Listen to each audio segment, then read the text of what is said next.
should dismount here.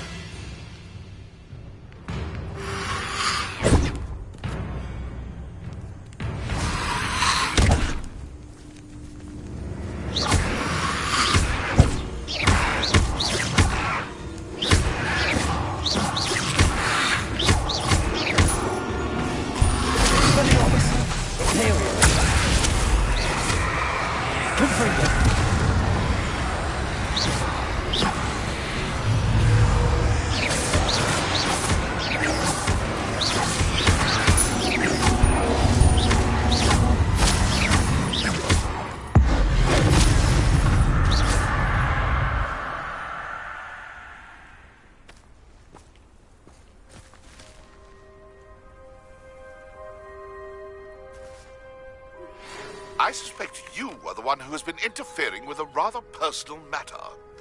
The demiguise statues, and the mums contained therein, were placed as they were for good reason.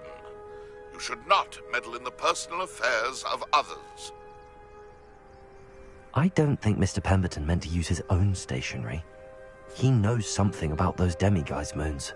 He's in Hogsmeade, apparently. Perhaps I shall pay him a visit. I came as soon as I could. I'd been so preoccupied by all that happened with Ominis and the catacomb, not to mention my uncle's reaction, that I'd almost forgotten what it was that struck me about that triptych. This is the view painted on the canvas that was left on it. That's incredible. You know this area well. And while I was waiting for you, I scouted around and discovered an abandoned mine nearby, surrounded by Ranrock's loyalists. Do you think there's a connection to the triptych? I've no idea, but perhaps they're searching it, the way they did Brookwood Castle and Isidora's Manor. How do we want to handle this?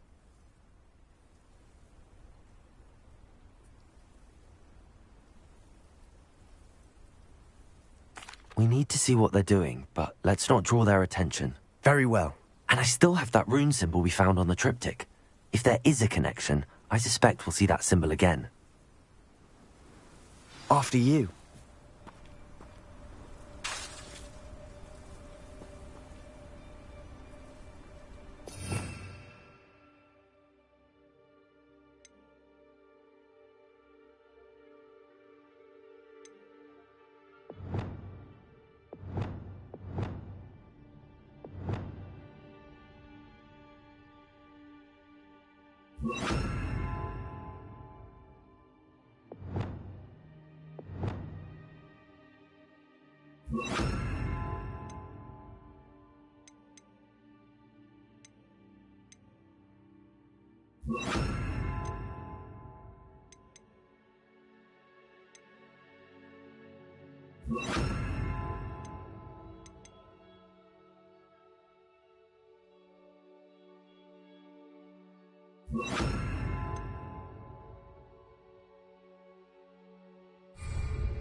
There they are, up ahead. I'll let you lead. Next time I see Pig or that student, I'll give them what they deserve. Quiet now. No one enters this mine. Kill anyone who tries.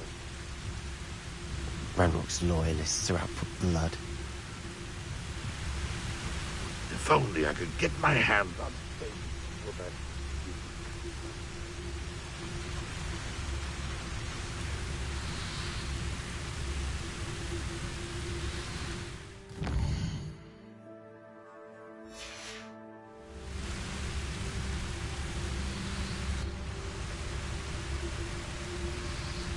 Revelio.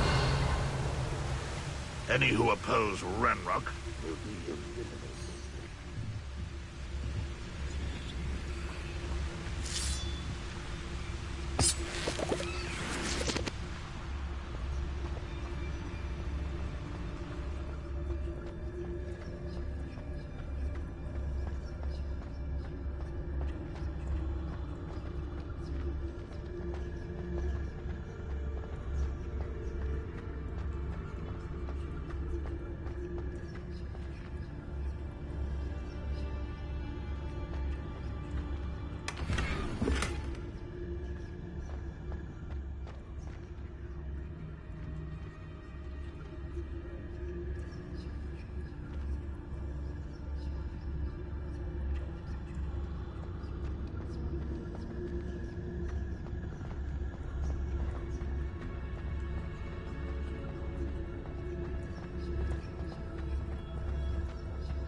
Revelio.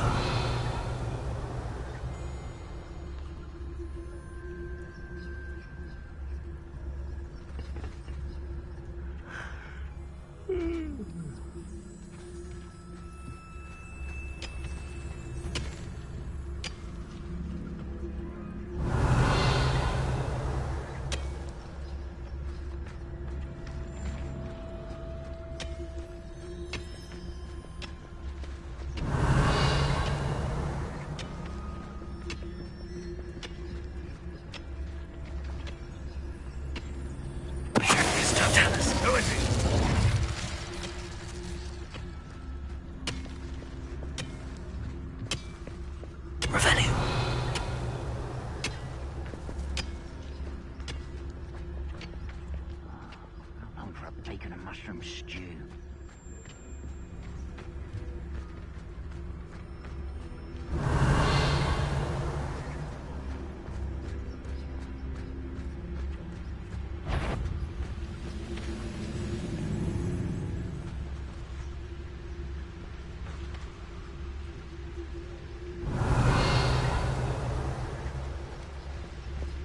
I have a brother who works at Gringotts. Couldn't pay me enough to...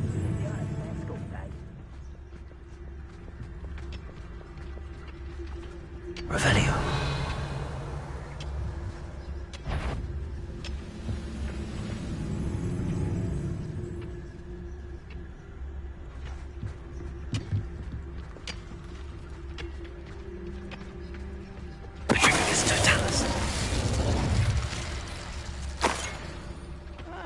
Wouldn't mind a plum job at Gringotts. Revelio. Around all day. Mind you, I suppose it could get a bit boring. Totalis.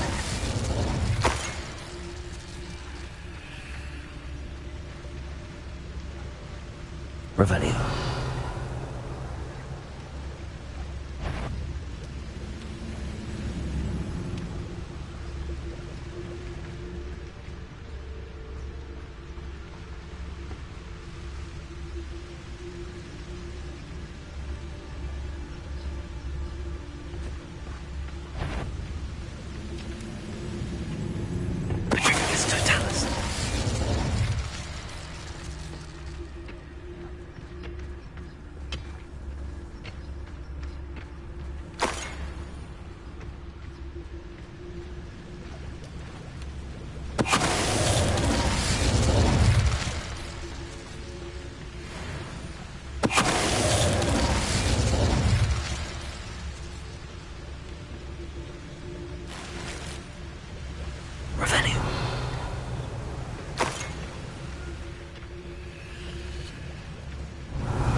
Revelio.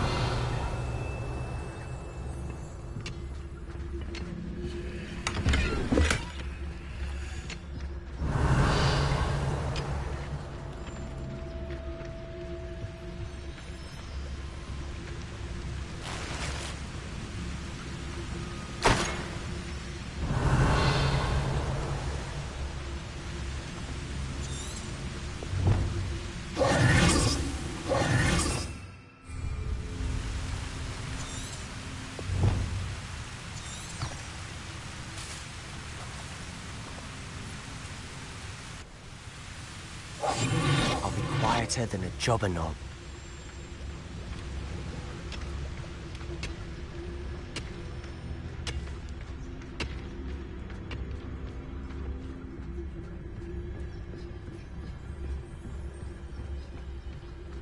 This is going well. We make a good team. We do at that.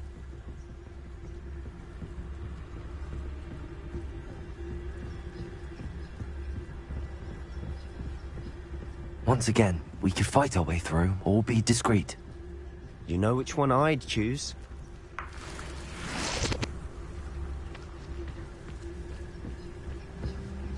I've never seen a sword like it.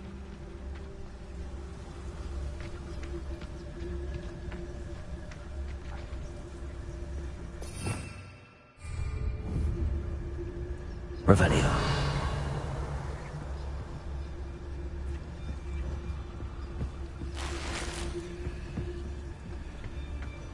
Ranrock's vision of goblins ruling over wizards will be fulfilled.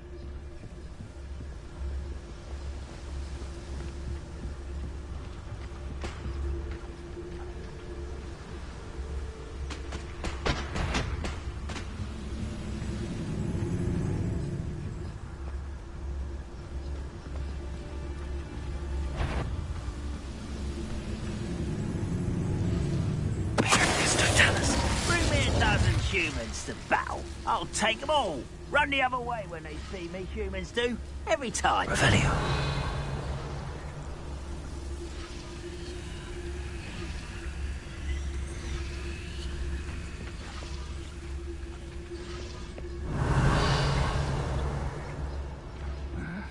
I'm famished.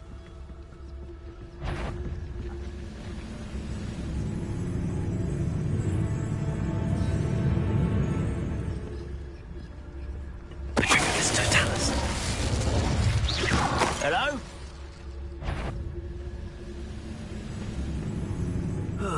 Feels like I've been at this for hours.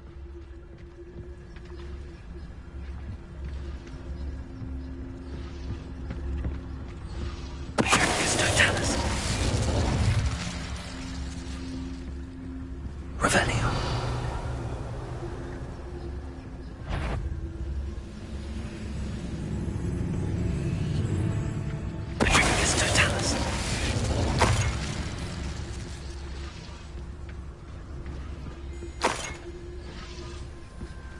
Revelio.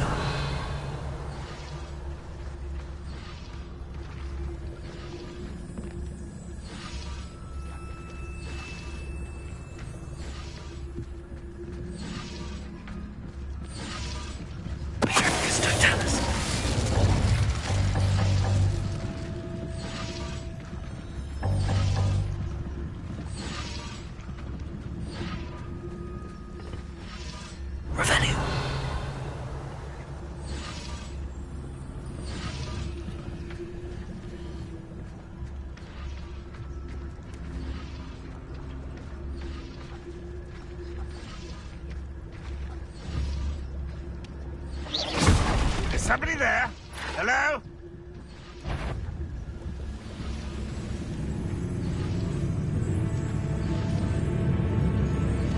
What's that? Who's there? Aha! There you are!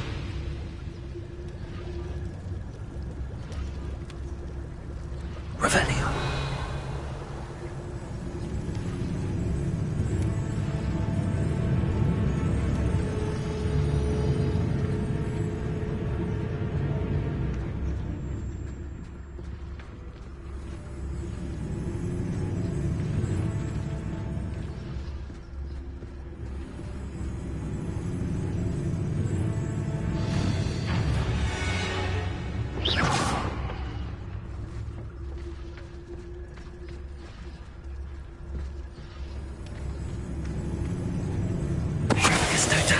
And the fun is over.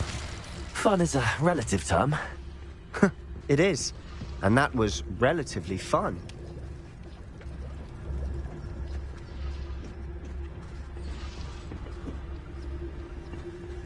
Revelio.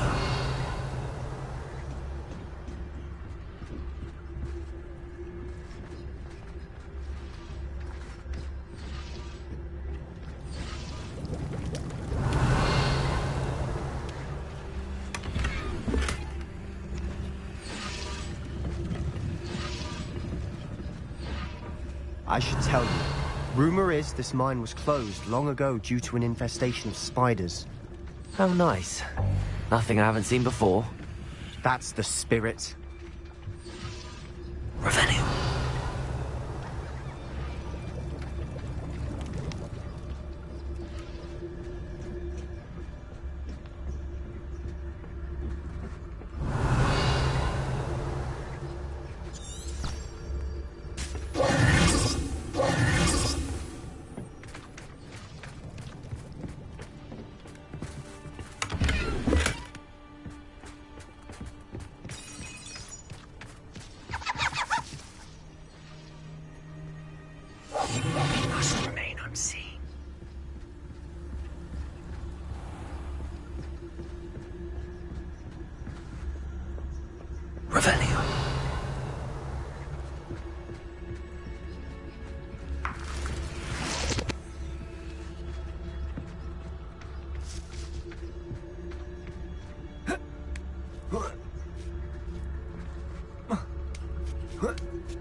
We're making quick progress.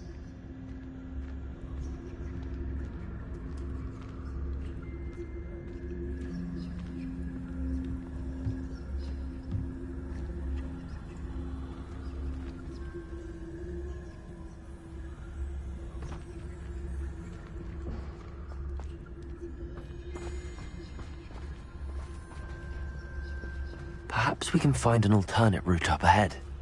Sneaking around has its appeal.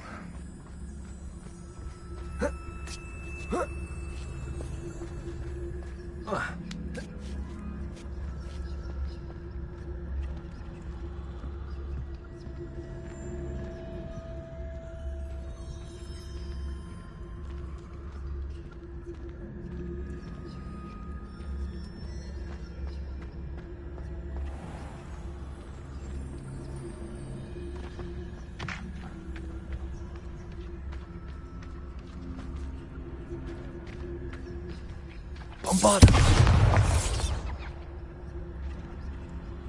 Expelliarmus!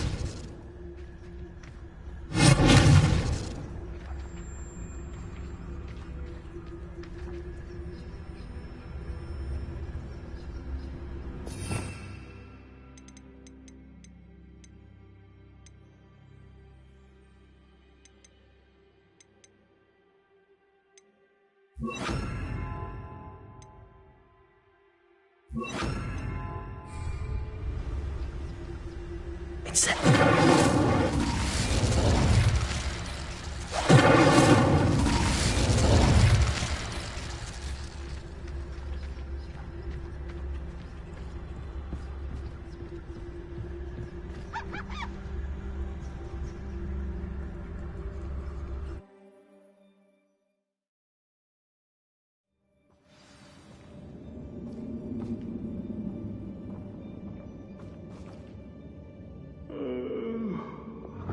Dead asleep on my feet, I could.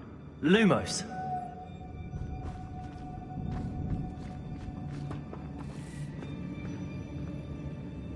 For better or for worse, we're in.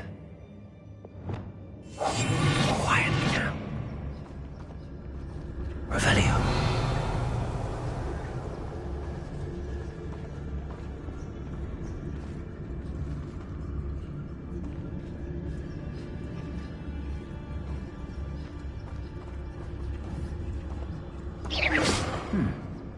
Someone there?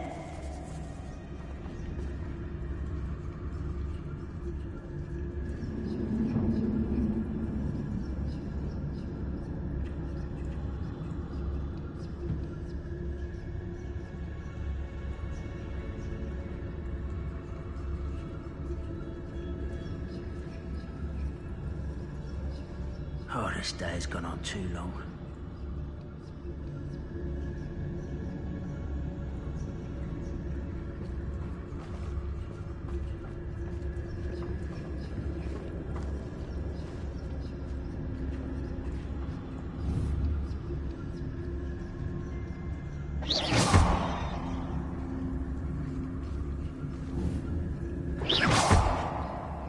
What was that?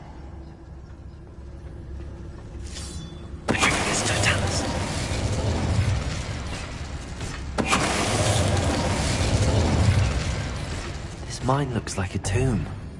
It was closed after accidents were reported. Now I see why.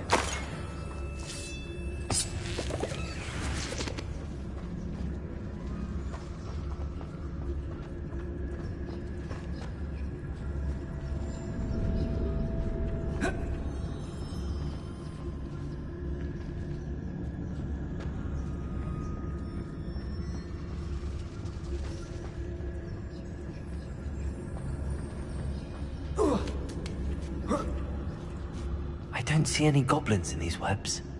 Too disgusting for even a spider to prey on.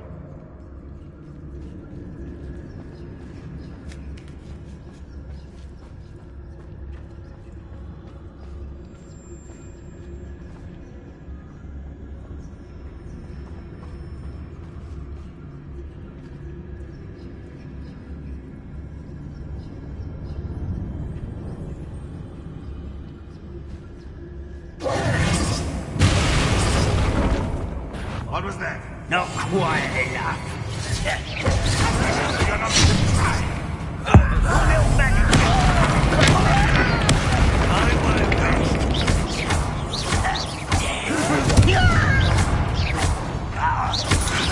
Expelliarmus! Incendio! Let's get it.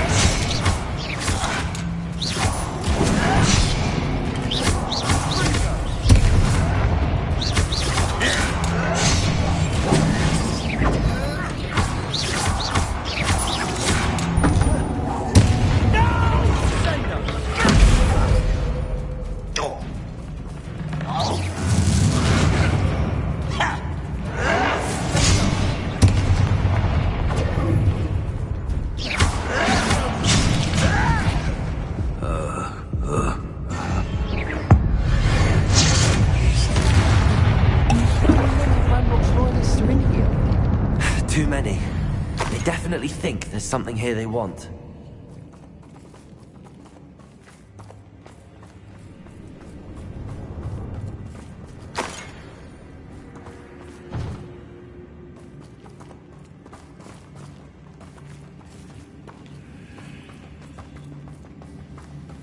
That ledge is awfully high.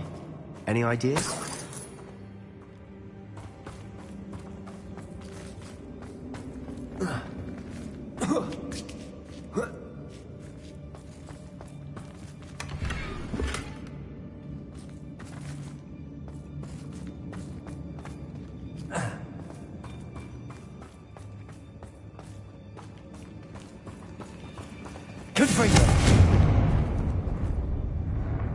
Incendio!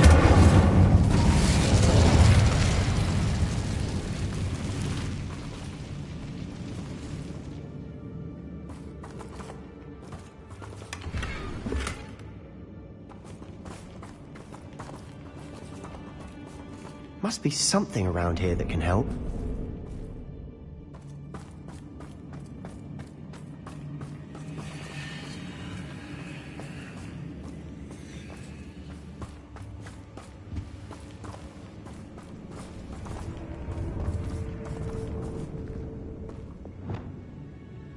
Wingardium Leviosa!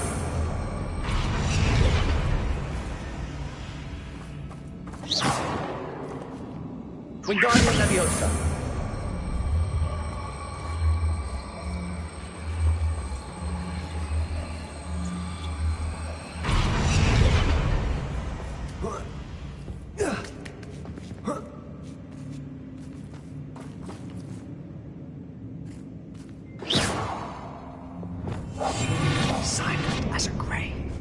It's no wonder spiders give people goosebumps. Could be the hairy legs, or the soulless eyes, or the venomous fangs, or any number of endearing qualities, really.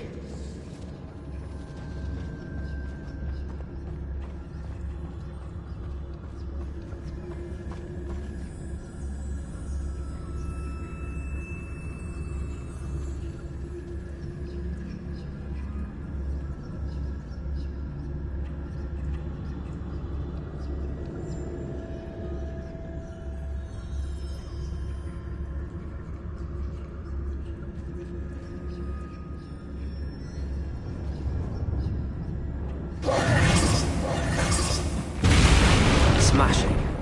Should have thought of climbing the stairs.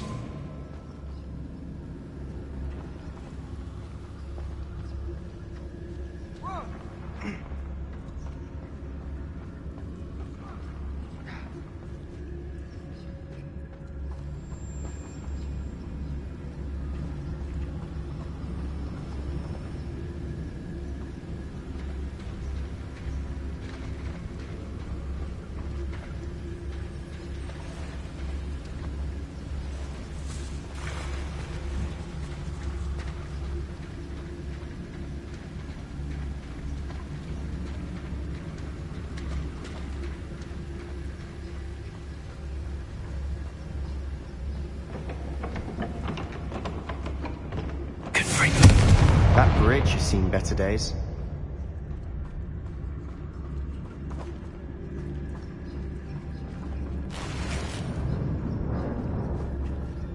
Incendio.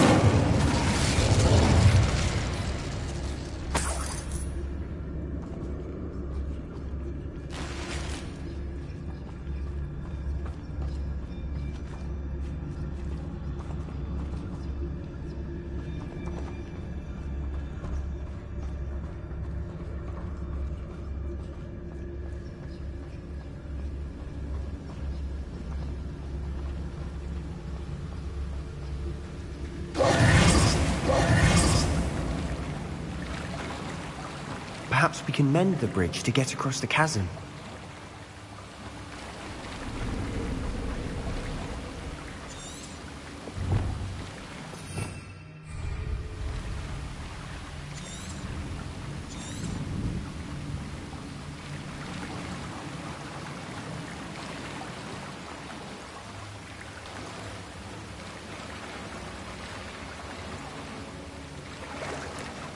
Revelio.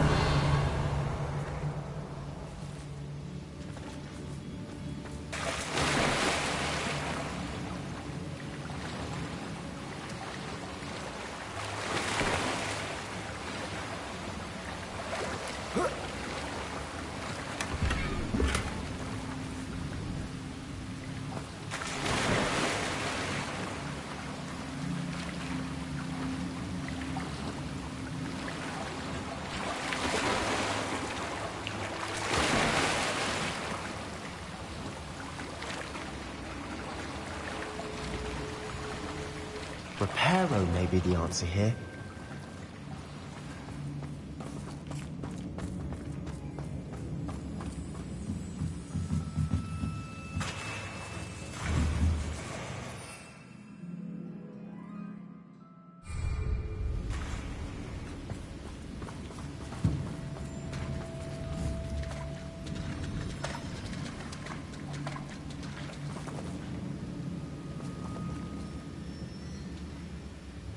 Protego!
Incendio.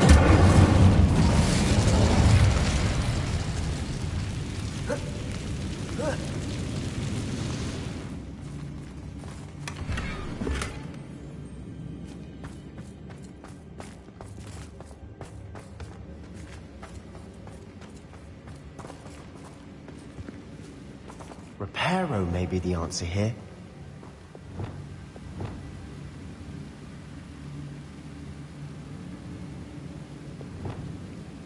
Reparo.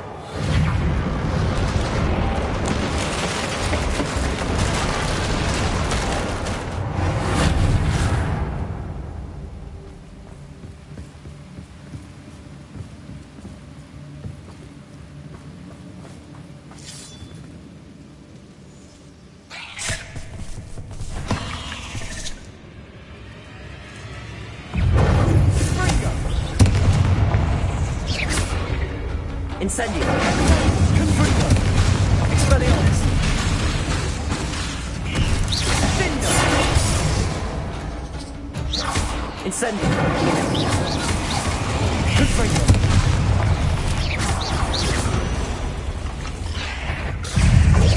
Confringo.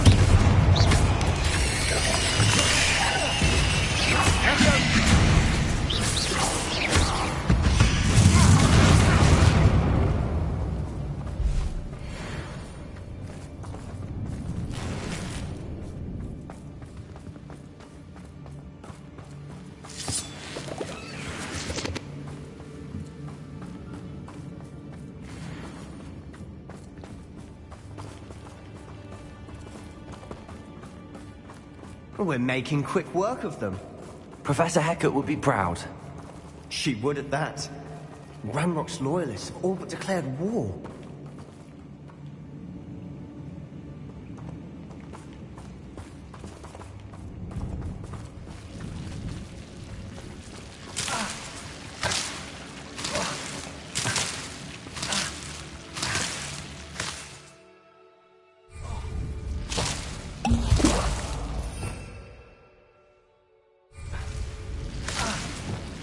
Lumos.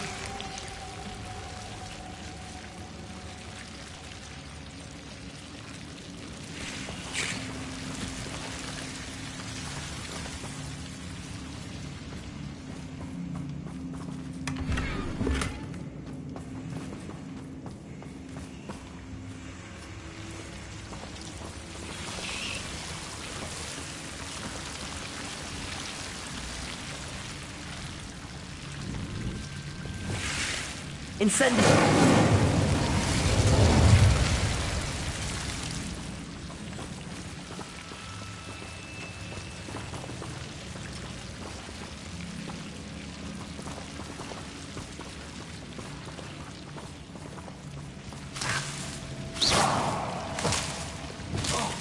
Lumos.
Expelliarmus!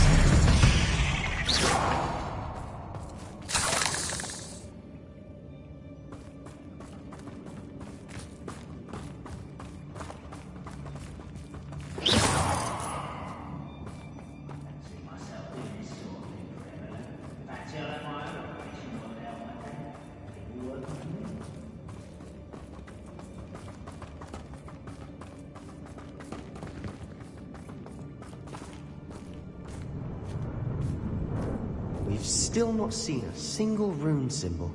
I think we're going to be a bit distracted from runes for a moment. An unwelcome distraction at that.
Revelio.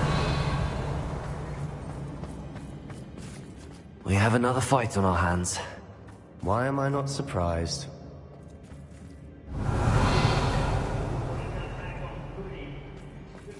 Patrol the other day.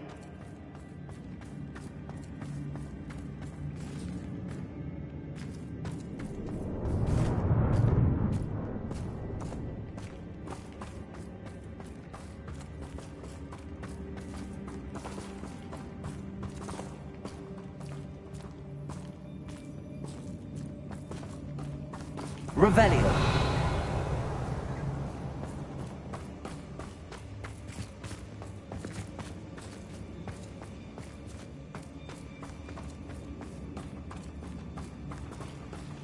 Devil's Snare seems to thrive in darkness. Perhaps it doesn't care for light.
Revelio.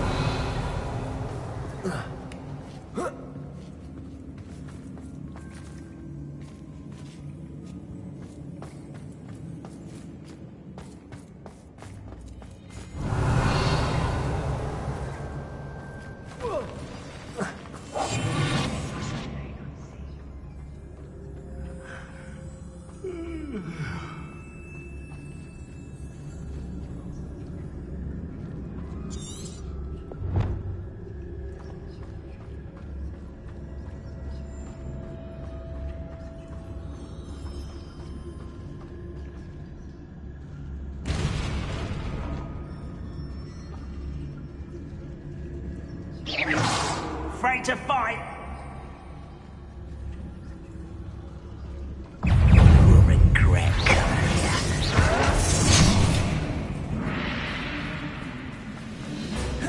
here. Protego. Ooh, this is the move of a coward. Seen nothing like that before. Is that it? I won't rest.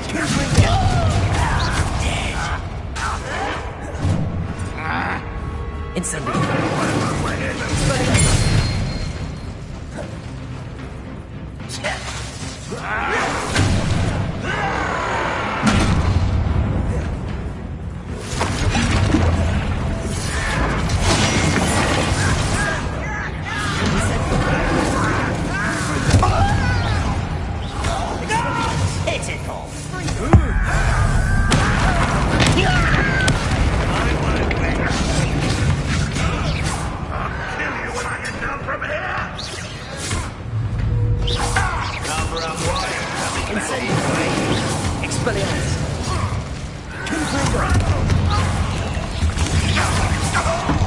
We're not finished yet.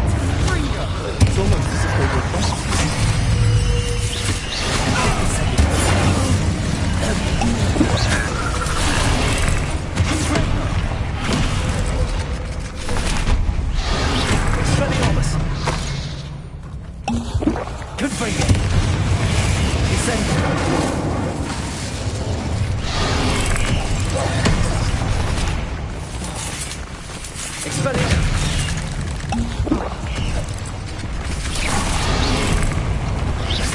Incendio.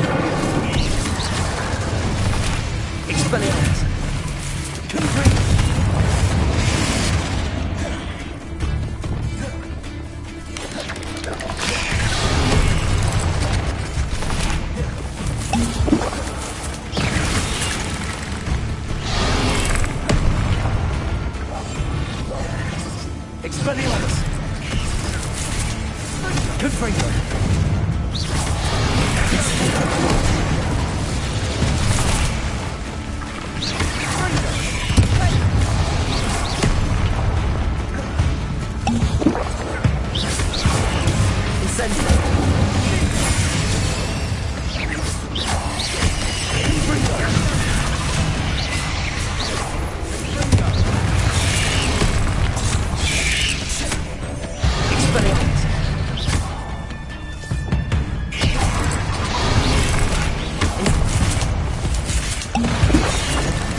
Certainly cleared the room. I don't know why Gryffindors get credit for bravery.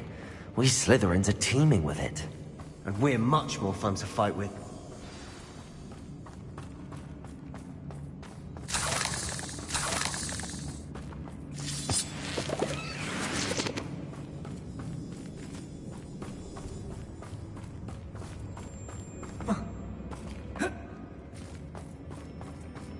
Now, we can have a look around in peace. Incendio!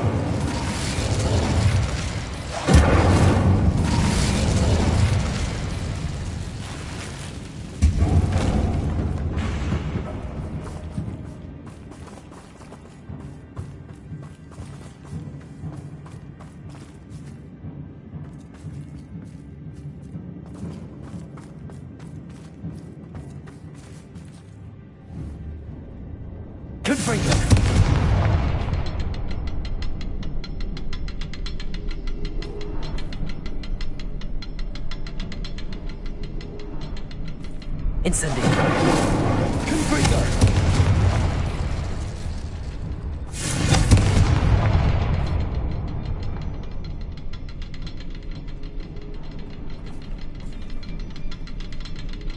We should clear out these spider webs. Always seem to be in the way.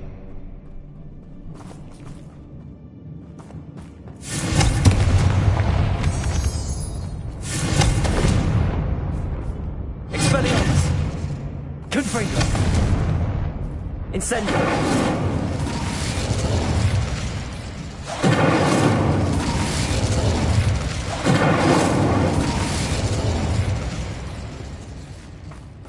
Revelio!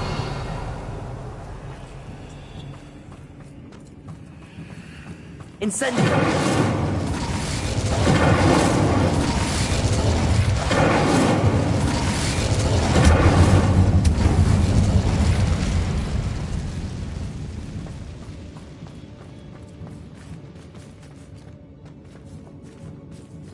A rune above the cabin door.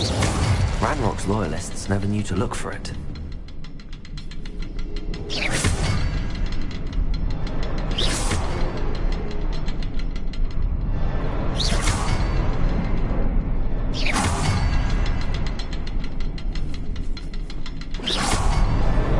Wasn't expecting that.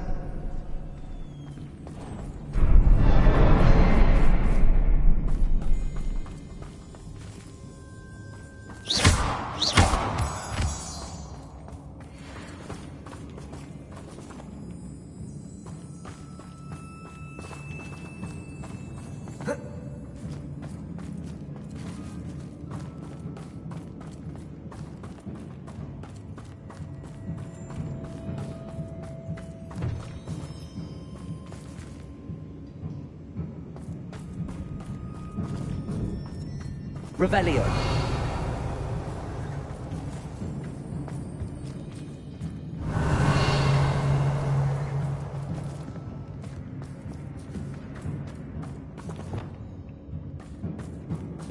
Wingardium Leviosa.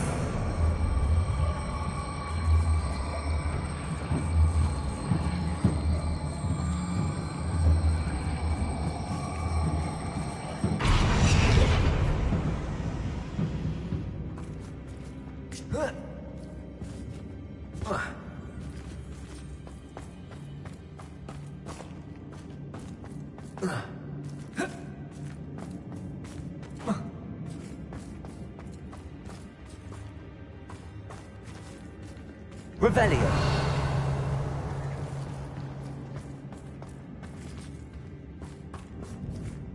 Wingardium Leviosa.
A journal entry by Isadora.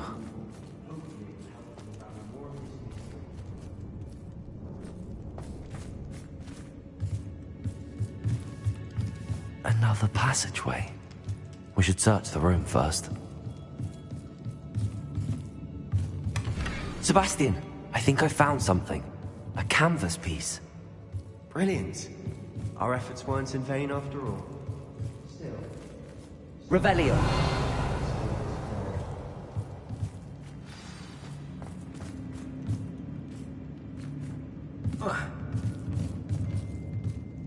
If the triptych led us here to find this bit of canvas, we can probably assume that Isadora Morganach was here. She seems to have been everywhere.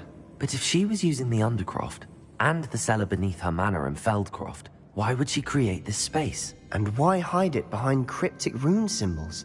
And ancient magic that no one but you could see? Isadora and Percival Rackham, another of the Keepers, could see traces of ancient magic too. Rackham? I haven't heard his name before. Here's are some of the memories I've seen. I don't think he and Isadora saw eye to eye on how this magic should be used. This is all rather baffling. Let's take the canvas back to the triptych. Perhaps the answers are there. This place is odd, to be sure, but I'm fascinated by it. Now, for the trek back out of here and to Hogwarts. Unless we can find another passageway to the Undercroft. Let's have a look around.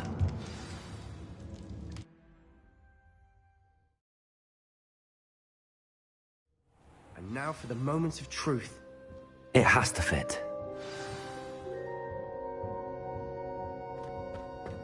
Revelio.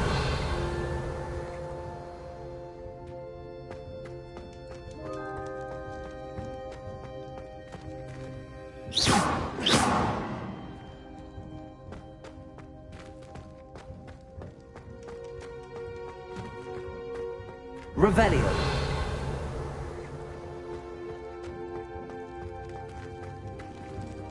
Please tell me you recognize the location in this bit of canvas. The good news is I do, in fact.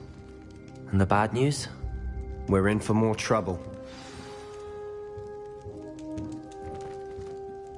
I know that coast. Ranrock has taken over a huge mine in the surrounding area. Marrenweem has suffered for it. It's as bad as Feldcroft's become. Should we head there now? We should wait. Why? All this time, we've been a step behind Ranrock. I may know someone who could help us get ahead. Who is that?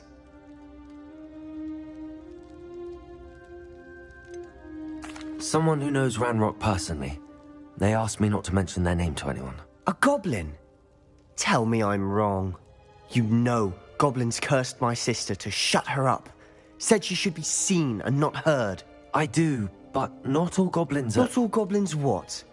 Have you forgotten Feldcroft? Have you forgotten the mine we just went through? No, Sebastian, I haven't. You're not listening to me. Why would I listen to someone so ignorant?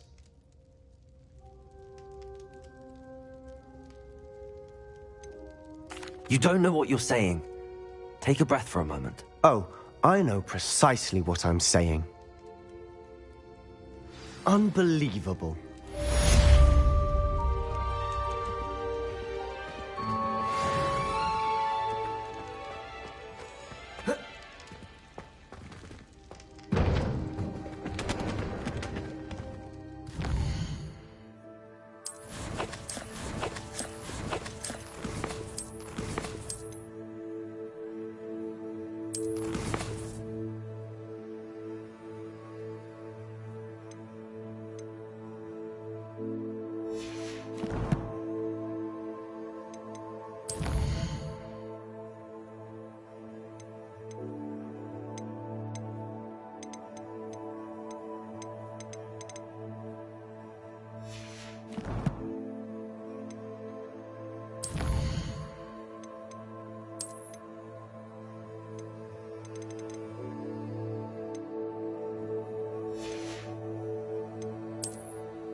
I hope Professor... I believe my next broom upgrade to be even more impressive than the last. Come by Spintwitches as soon as you can.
I adore decorating for the holidays. Can never have too many fairy lights, in my opinion. Not sure the fairies are created lights.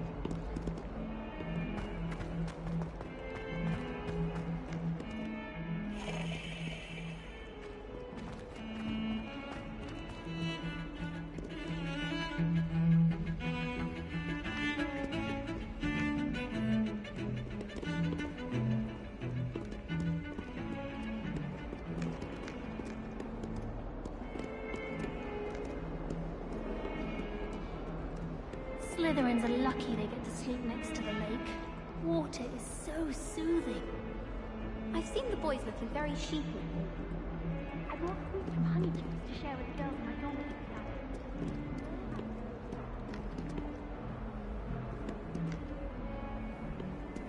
How nice to see you, my young friend.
I can't believe...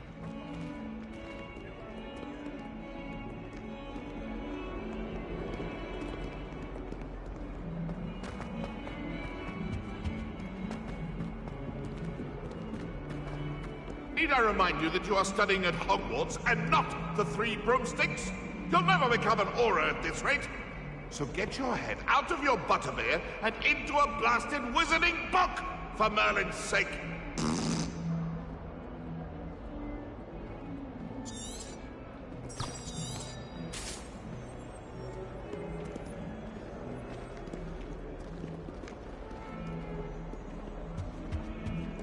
Might as well be surrounded by Jarvies.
Transfigurations.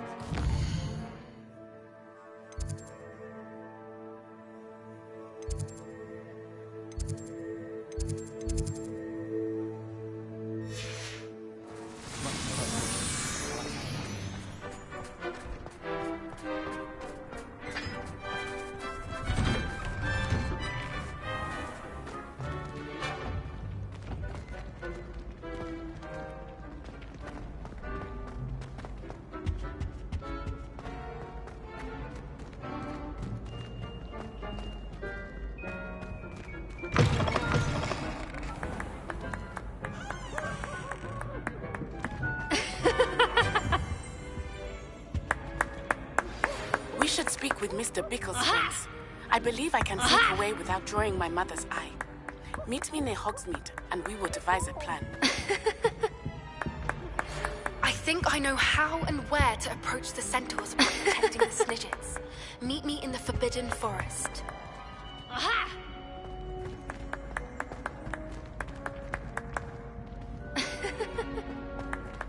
We have special knack. It's tormenting Professor Black.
Revelio.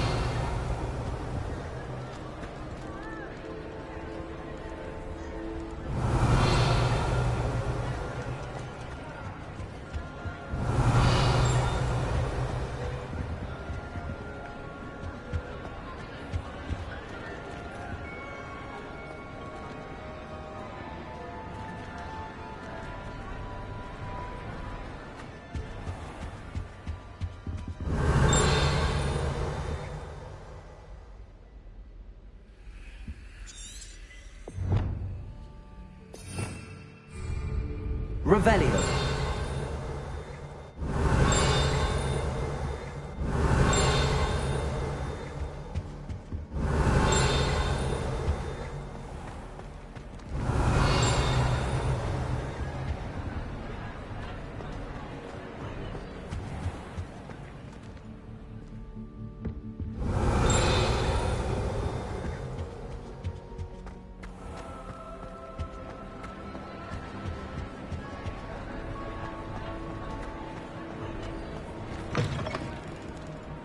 Revelio.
My his beer is still brewing. These things take time.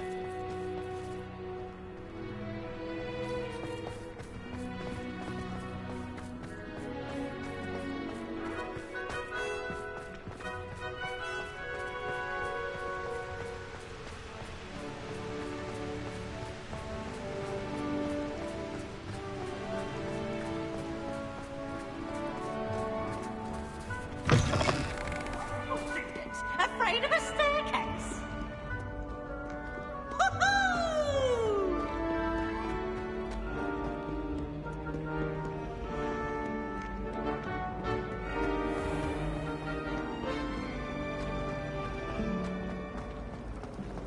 This is my sister's first year at Hogwarts. It's a relief to finally have an answer as to why.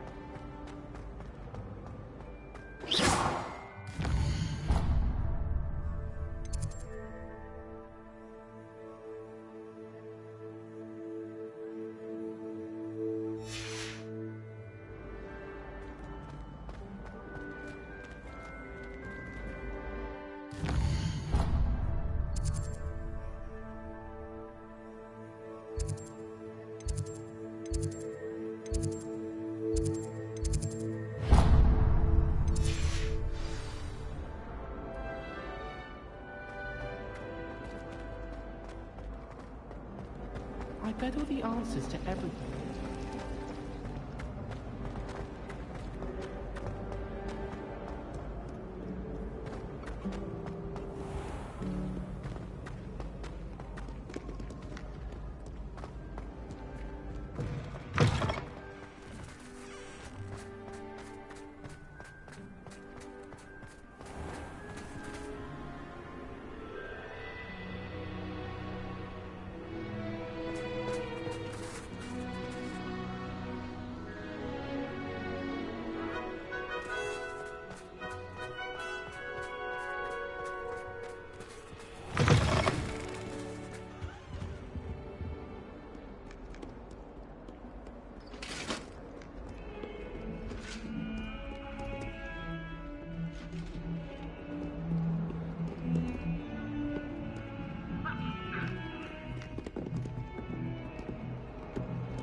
The sheer nerve taking them down. Pardon me, is everything all right? No, it's not. We only had 2 bells to go, but she just had to go and spoil things. I'm afraid I don't follow. Who spoiled things? Was it what bells? Professor Black ordered Mr. Moon to take down the bells in the bell tower. Said they were giving him a headache. Those bells are a part of Hogwarts. I wasn't about to let that happen. So, I asked my friend Adelaide to help me put them back. We've always been a duo of sorts, Adelaide and Evangeline. Addie and Evie. Anyway, it was going swimmingly until Black started asking questions. Then she wasn't comfortable with our rule breaking. Now I'm stuck, unable to tell which bell goes where. Is it really that important that the bells go back up? Is it really that important? They're part of the school's history. Those bells likely told a young Merlin that he was running late to Charms, or called Ignatia Wildsmith to dinner. We can't simply fiddle with history. We're meant to be its stewards.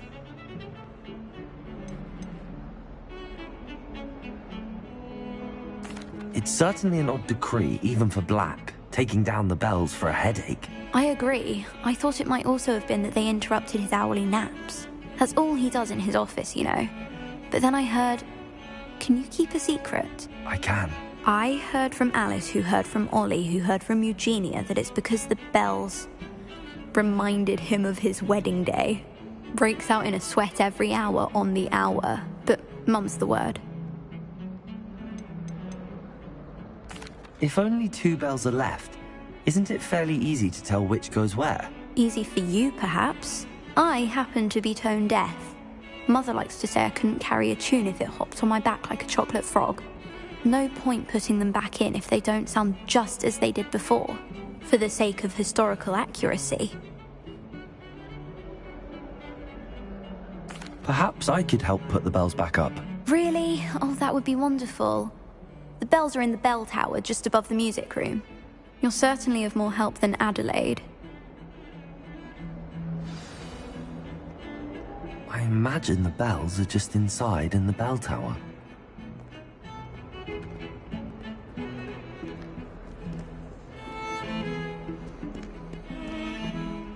I could wander the greenhouses for hours. Just need to avoid the venomous tentacular and the devil's snare. What anything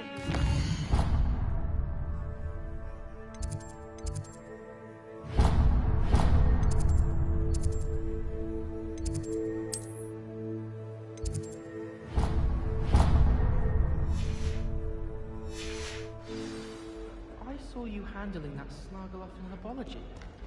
Oh my god.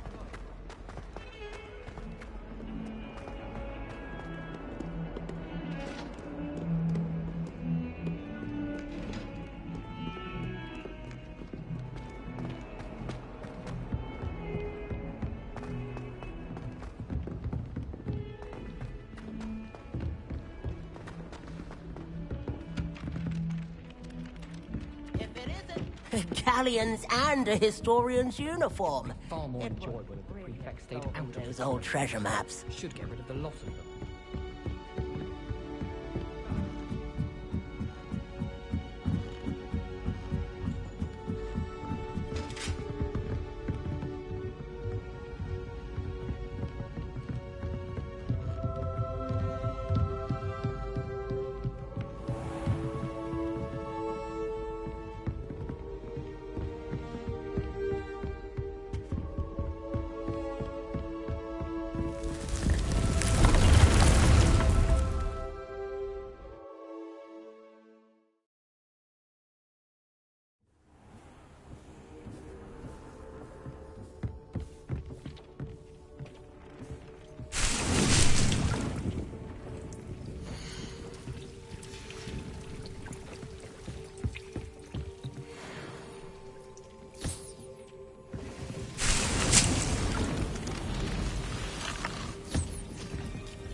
You should be proud of all the potions you've brewed.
Revelio.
Repair room.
Thank you again for delivering those potions to Baron Wallen.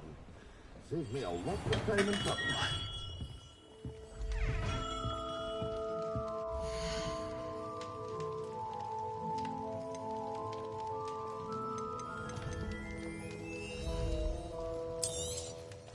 Very good. Never hurts to keep my stocks replenished.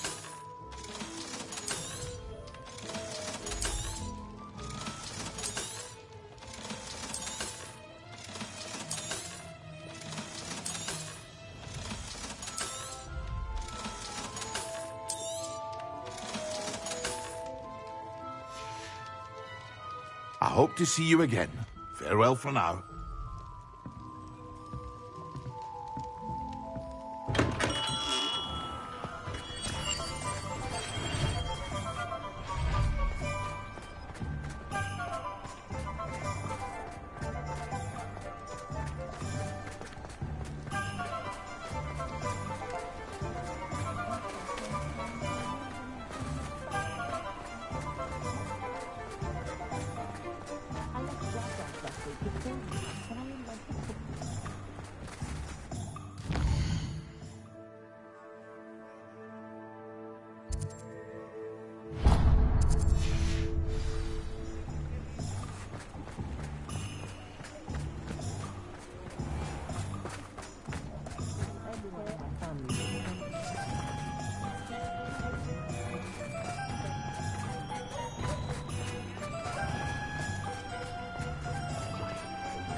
Don't be shy.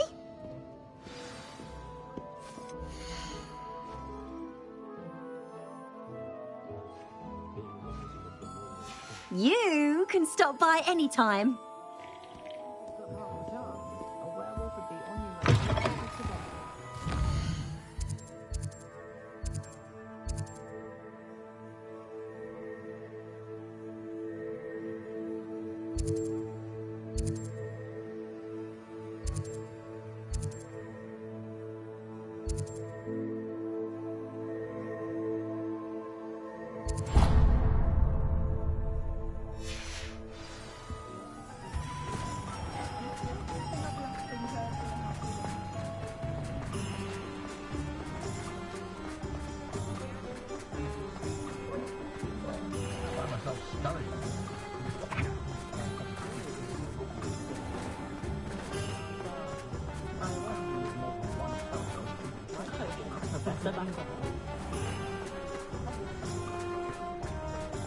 Hello, pardon me?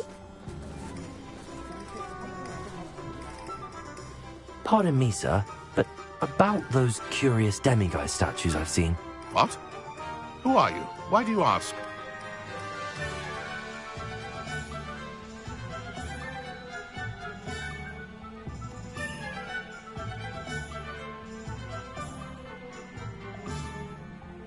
They're quite clever.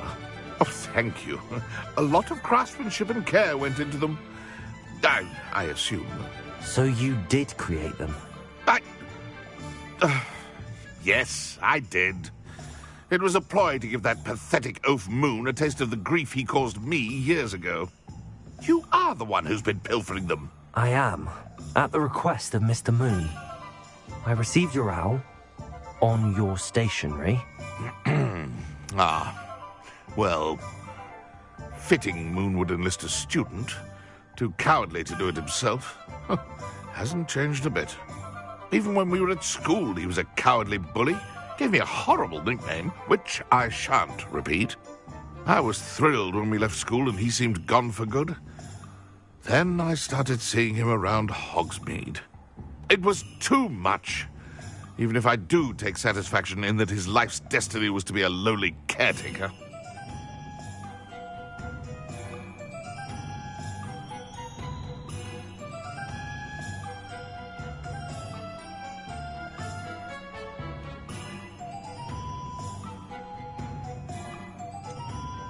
He is a bit much for a caretaker, but he means well, and he's terrified of those statues. I know. You should have seen his face when that boggart appeared. Oh, priceless. That's when I knew what I needed to do. I simply didn't want to encounter him anymore. So, I shrewdly put a boggart in his path to learn his greatest fear. I then created the demiguise statues to keep him in his place, so to speak. The moons were an inspired play on his name. It worked brilliantly. Until you started clearing them out.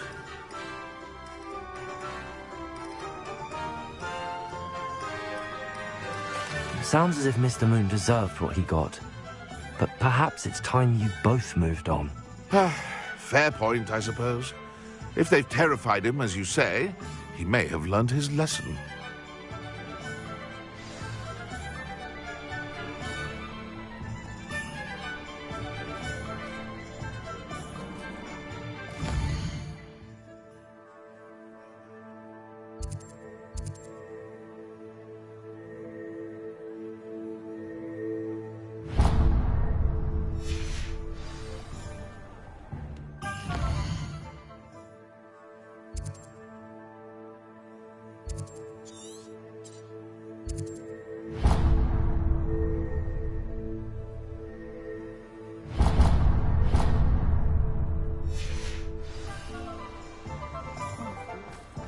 Pardon me? Hello there. Was there something you needed? Hello. I was wondering if you would be interested in having your own shop and a house elf to help you with it. Penny's the name. Penny's mistress is selling this shop. And Penny is most eager to start working with the new owner. It might surprise you to know that Penny can sell practically anything.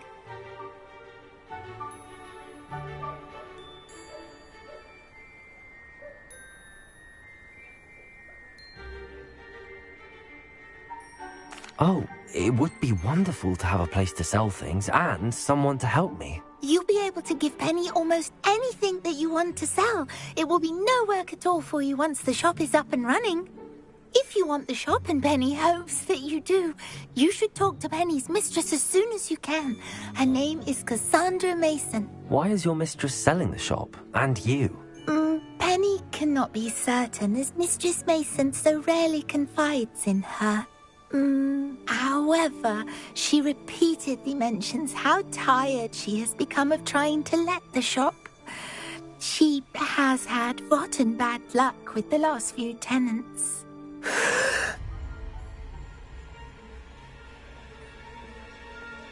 Are you all right?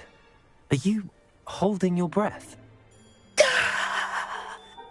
Penny's fine. Sometimes Penny simply needs to remind herself to stop talking.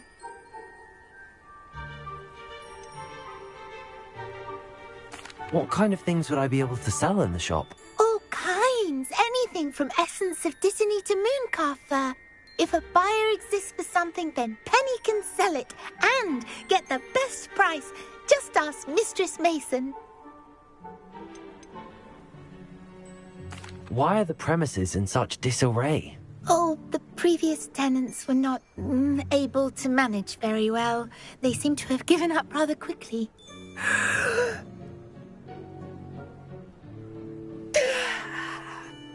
Penny is perfectly capable of helping clean and repair, so the shop will be ready for business in no time. How is it you're so good at selling? Seems unusual for a house elf. Oh, before he died, Penny's previous owner, Master Mason, trusted her to do all sorts of things to help him with his shop. Penny supposes it is a bit unusual for a house elf to possess such skill, but Master Mason commanded it, and Penny was happy to oblige. Master Mason was a wonderful master. All right. I shall go and find Madam Mason. Oh, this is splendid news indeed. You won't be sorry. You can find Mistress Mason at her home on the north edge of the village. Penny does hope she gets to work with you.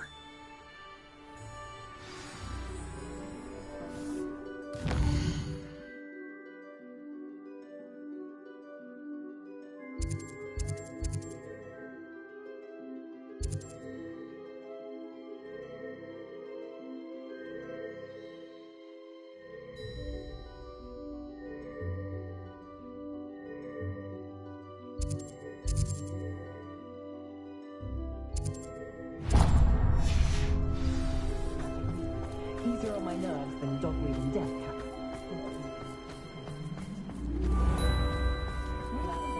I can always rely on my Patronus to keep me safe. Hello again. Wonderful to see you. As before, I've arranged a special price on the broom upgrade for you.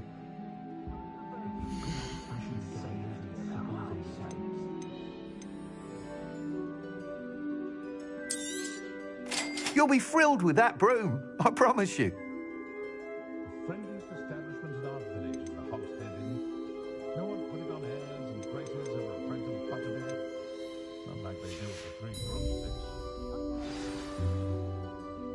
you're all set with the new upgrade.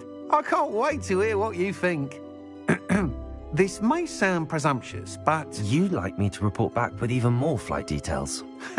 You know me well. I feel I'm almost there. I just think I can improve broom flight a bit more. Miss Ray's is running a time trial at the South Coast course. Not ideal, really, what with rumours of Ranrock's lot and Ashwinders infiltrating the place. However, if you're flying high above them, you should be all right, I think. I'm not worried, Mr. Weeks. I'll see if I can find Imelda. I hope you are able to complete these trials. I have a feeling this final upgrade is going to be a sweeping success. Do be careful, of course. I shall look forward to hearing from you soon. I look forward to our next meeting.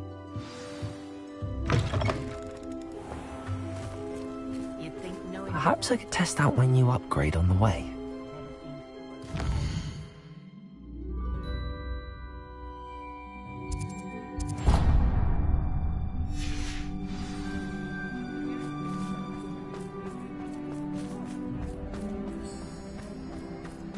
Who needs keys when you don't have them?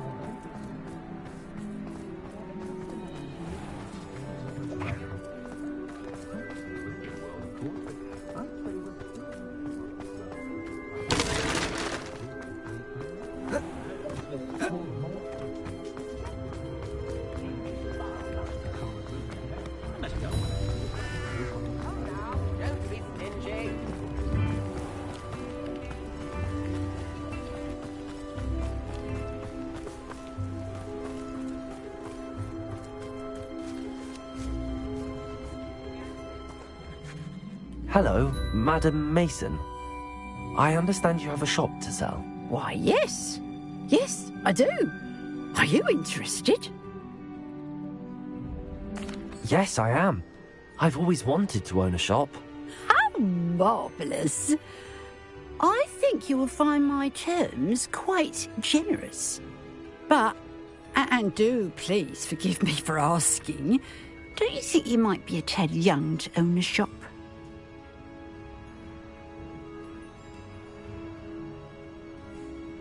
I have a knack for this sort of thing, if I do say so myself. If I can meet your terms, I hope that you'll sell to me. Well, I reckon you have the confidence needed for such a venture. And of course you'll have Penny to help you. That elf could sell tea to a troll. I assume she told you she comes with the place. She did indeed. I like you. Tell you what, I shall sell you the space for an exceedingly fair price. I think you might just be shrewd enough to make a go of it. An exceedingly fair price for a shop and an elf. What's the catch? Huh? You are wise to be wary in business dealings. No catch, really. I simply ask that you allow me to do you the favour of buying the shop back. At a discount, of course, should your efforts fail. The last thing we need here in Hogsmeade is for one bad apple to spoil the barrel, if you get my meaning.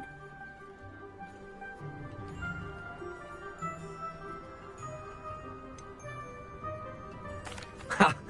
Your faith in me is overwhelming. You're sorely mistaken if you think I'm going to fail. There's that confidence again. And, of course, I wish you every success. Do we have a deal?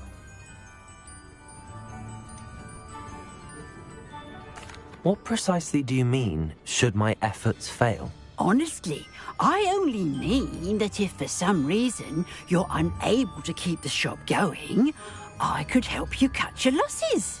That's all. But, as you've implied, the odds of that happening are remote. The shop seems to be in an ideal location. Why has no one purchased it yet?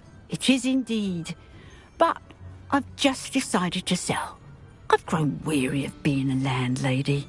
My late husband was the one with a passion for shopkeeping and business in general. You'd be wise to take advantage of this opportunity before the offers start rolling in. It looks to be rather a mess. Why haven't other tenants been able to make a go of it there? As you've no doubt considered, running a shop is not as simple as those less savvy might think. The new owner, however, will have something that previous tenants did not. The benefit of Penny's particular prowess. Her assistance will make all the difference, I should think, in both getting the shop ready for business and ensuring its success. It does sound intriguing, but I need to consider my finances first. I'll come and find you if I'm interested. Very well, but I won't be able to keep the shop available for too long. If you do want the shop, I'd advise you to return to me as soon as possible. Hello again. You know, the shop won't be available forever. And Penny is terribly cute. Madam Mason, about the shop? Yes? I've decided I'd like to go ahead and purchase the shop. I have to say I'm impressed. You are a remarkably resourceful student. I am indeed. And brave. You won't be sorry. Give me the money, and I shall get the paperwork filed immediately. Well, wait a minute. Brave? Perhaps this isn't a good idea. Oh, I only meant that it takes metal to run one's own shop. You seem to have it in spades.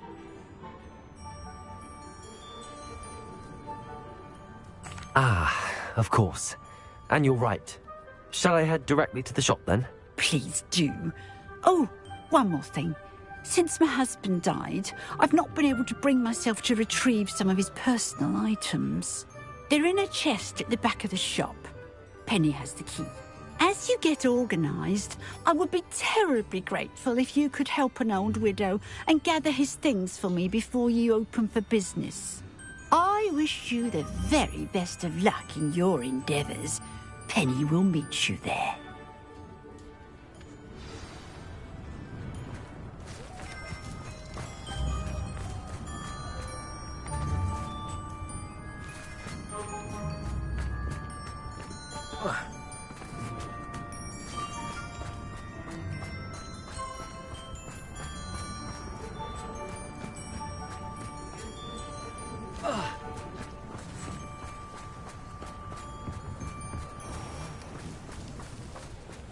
Is the knee reversal hack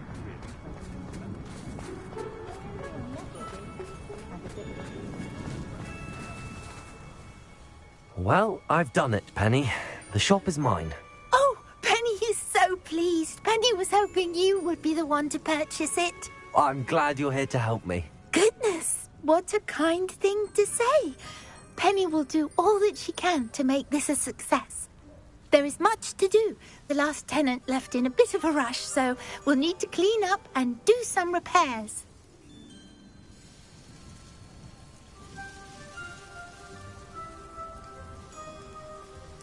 Well then, let's get to it. Penny is ready. Between the two of us, we should have this place up and running in no time.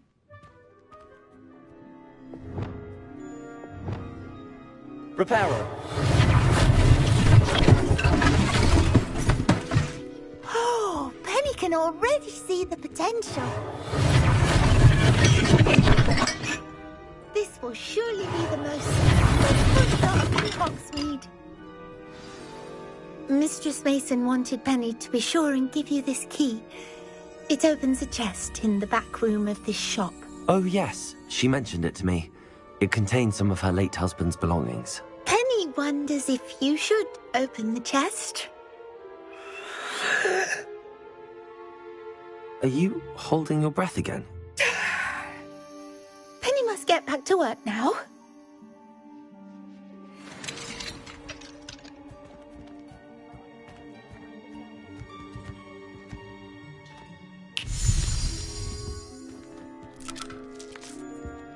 Revelio.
Lumos.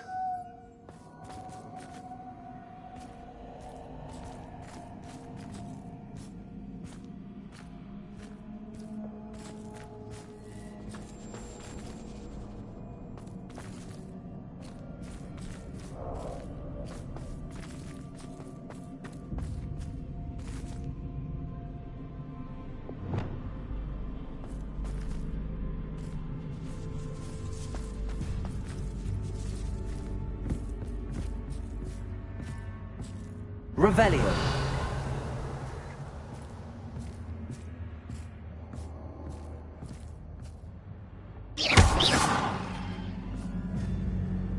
Revelio. That's odd. Why would someone store one hat in here?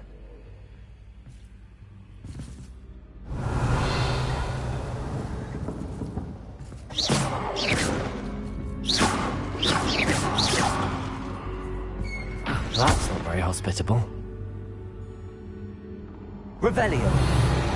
Oh, goody! Someone to play with. You seem a cunning sort. What fun this will be! For me, at least. Lumos.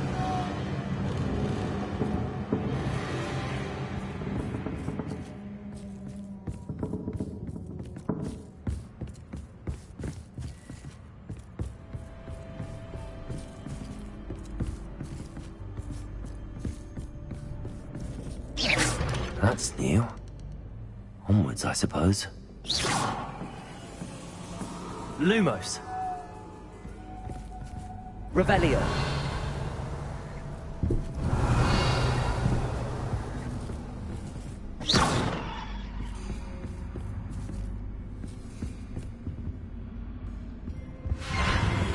What in the... Who's there? Revelio.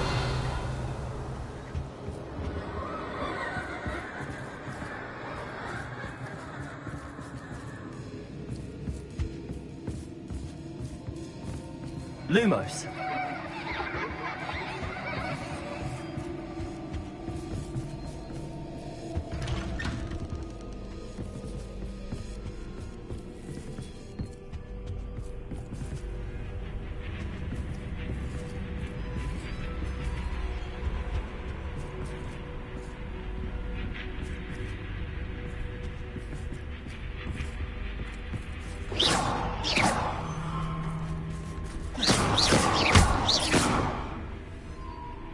Lumos.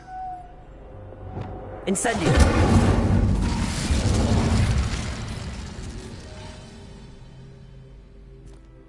Revelio.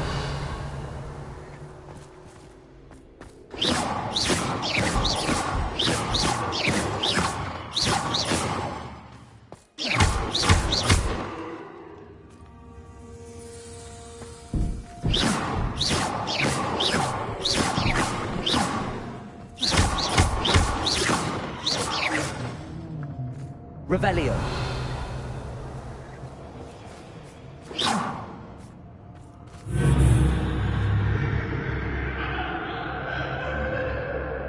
Revelio. Incendio.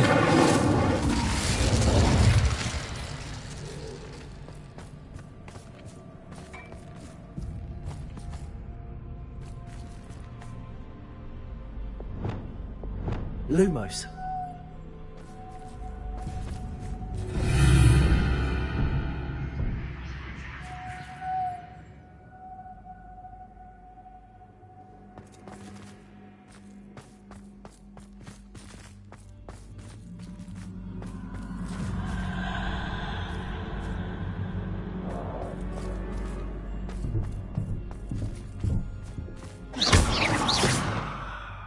Lumos.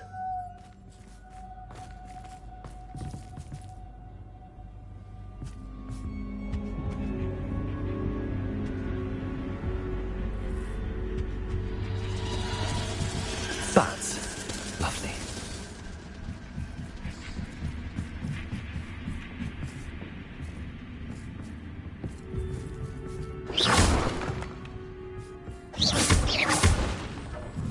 Revelio. Revelio. Revelio. Lumos.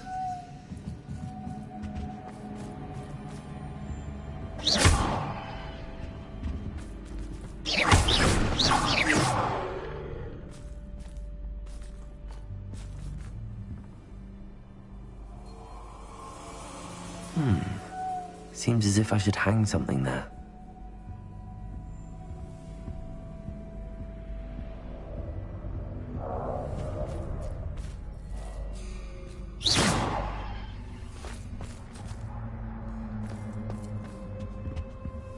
These lanterns must belong somewhere.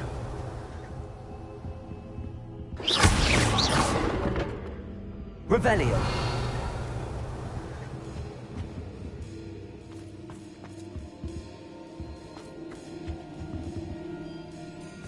Perhaps the lanterns are meant to be hung on the hands.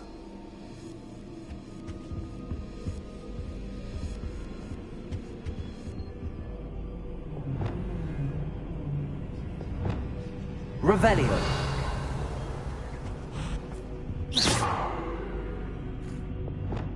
Accio. Wingardium Leviosa. Lumos.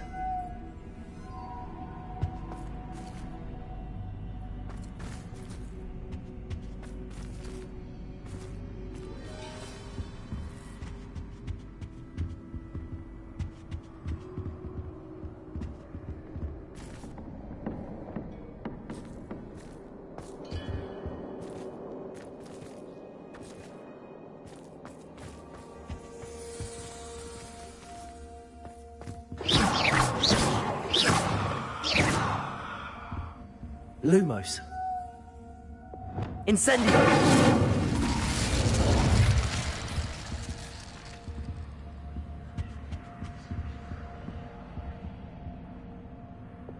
Accio.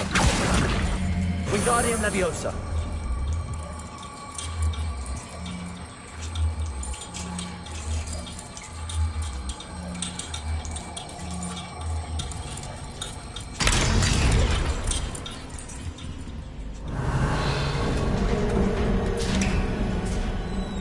How enlightening! You might survive a bit of the others. Revelio.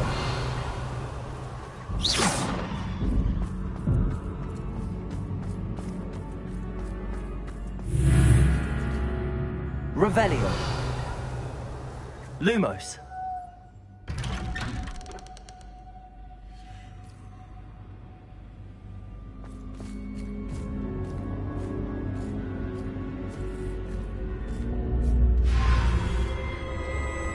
Oh, you've come so far, so quickly. Well done. You might be just the playmate I've been looking for. I do hope you enjoy my playground. I encourage you to tell everyone about it. If you make it out, that is. Please try. If you get to the end, perhaps we can come to some sort of arrangement. I do want your shop to succeed, after all. What's the saying? Two sides to every story. Unfortunately for you, both sides here into my story. And you'll have to complete both to get to the end.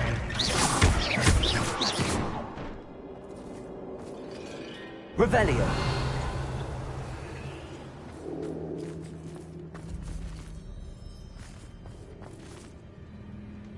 Compulso.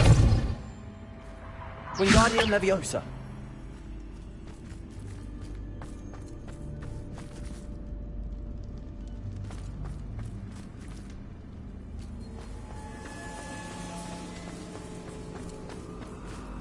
Revelio.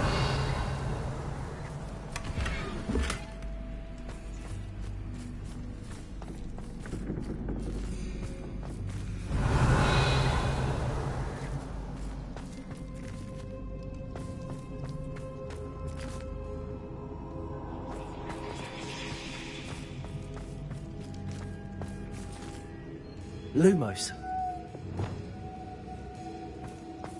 I simply adore this blooming place. Don't you?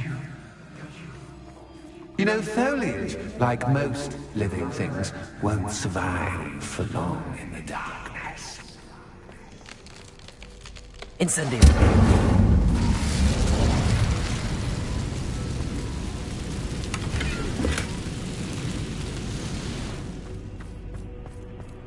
I wonder if I need to place lanterns to open these doors.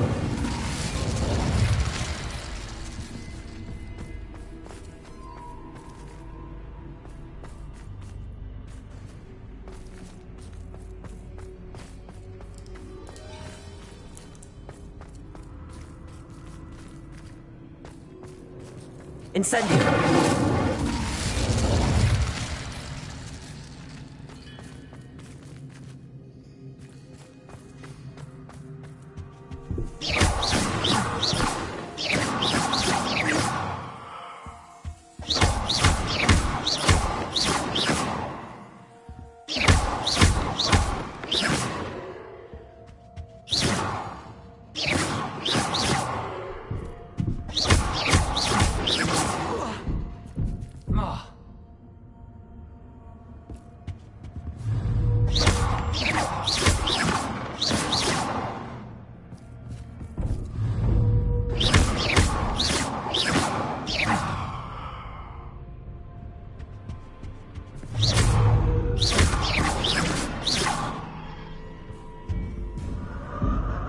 Revelio.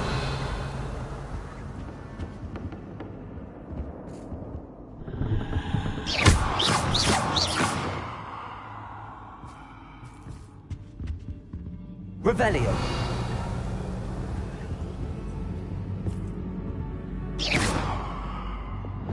Lumos.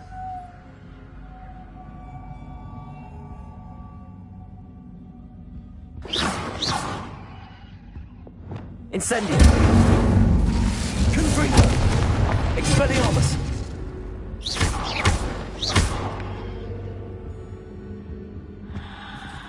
Incendio.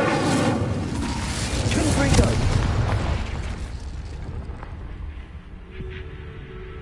Revelio.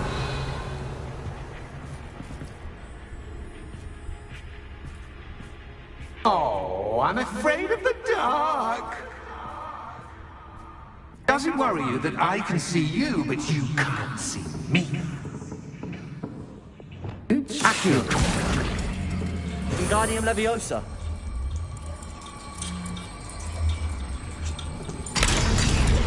Revelio.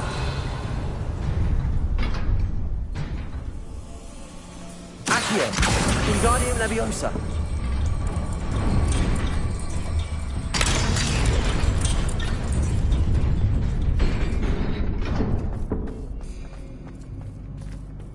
Revelio. Lumos. I'd offer you a seat, but I'm rearranging the furniture. But don't want you getting too comfortable for what's in store, do I?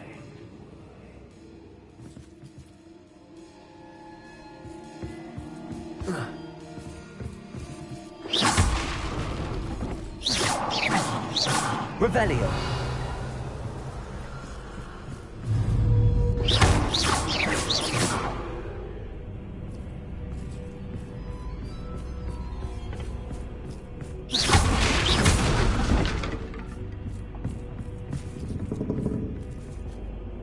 Revelio.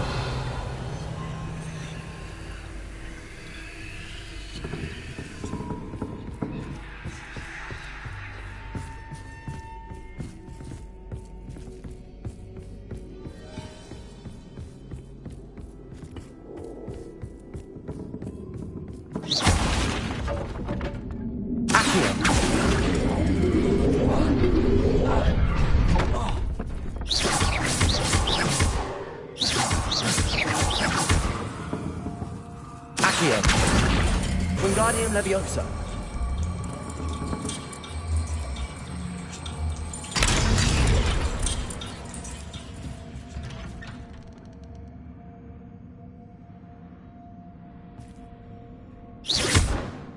Accio. Accio! Wingardium Leviosa!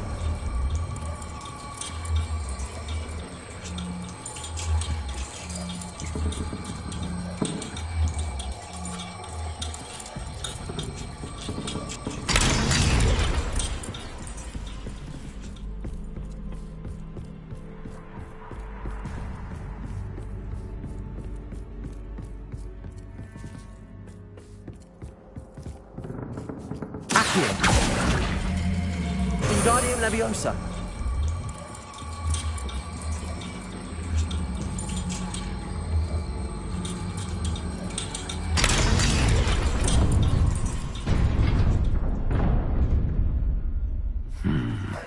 Only 2 lanterns, but... Brilliant!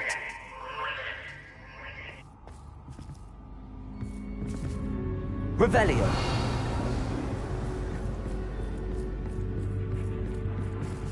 A worthy playmate. Well done, me. Lumos. Incendio.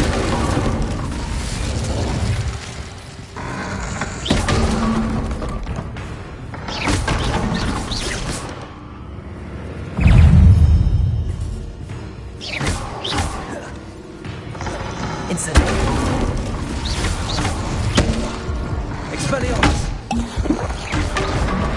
Confringo. Incendio.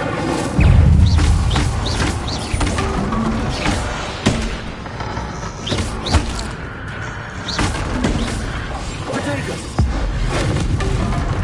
Confringo.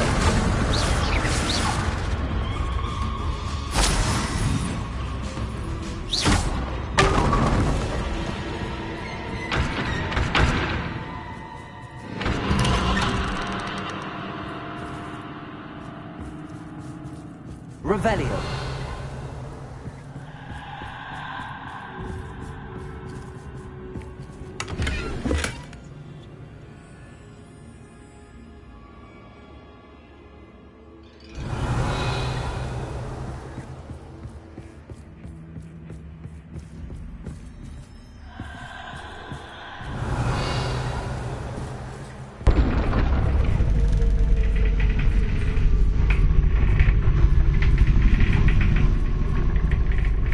Revelio.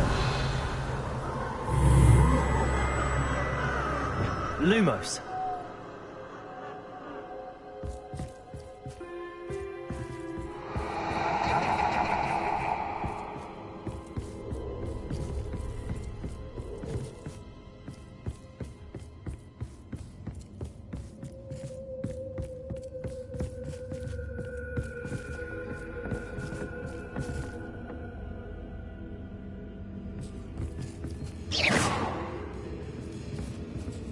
Lumos.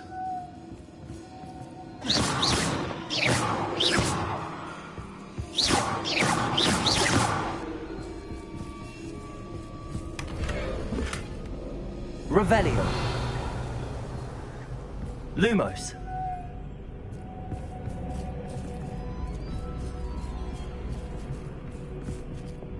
Incendio.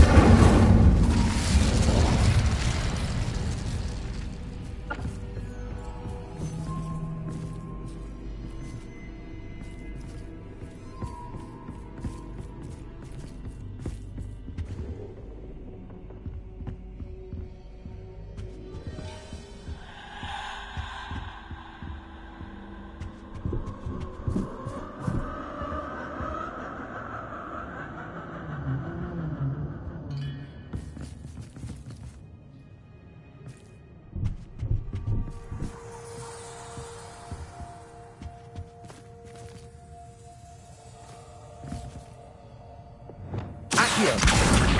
Wingardium Leviosa.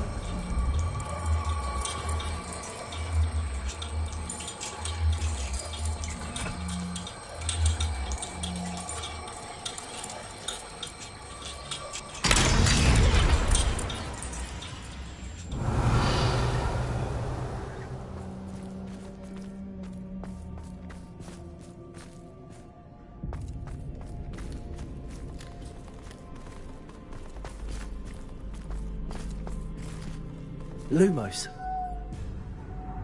Incendio.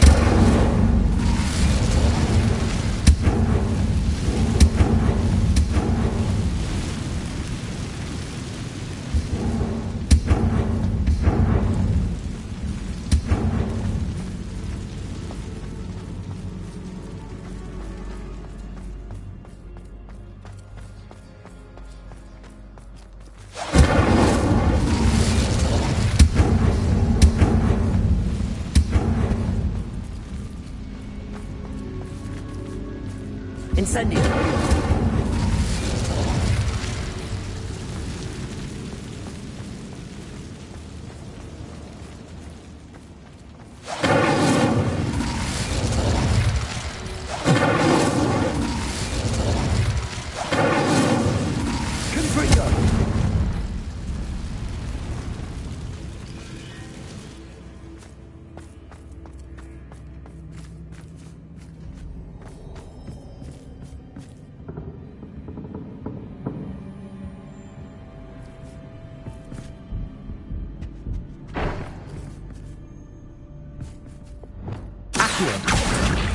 Wingardium Leviosa.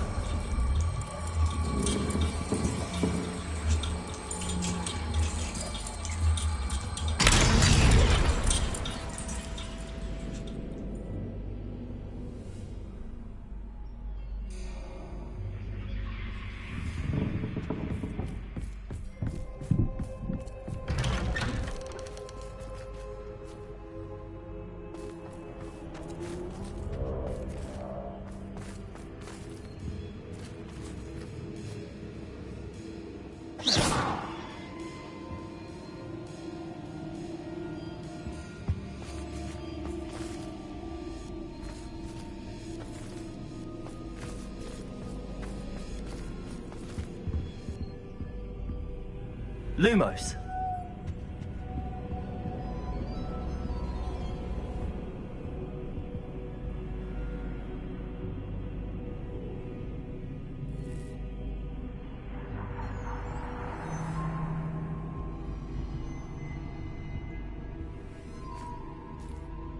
What's this? A game within a game? Ooh, knight to h3. Nighty-night!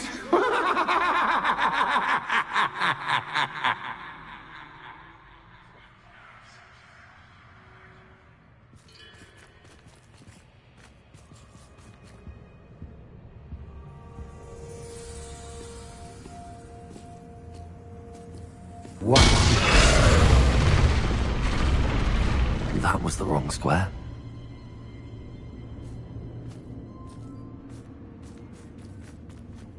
Revelio.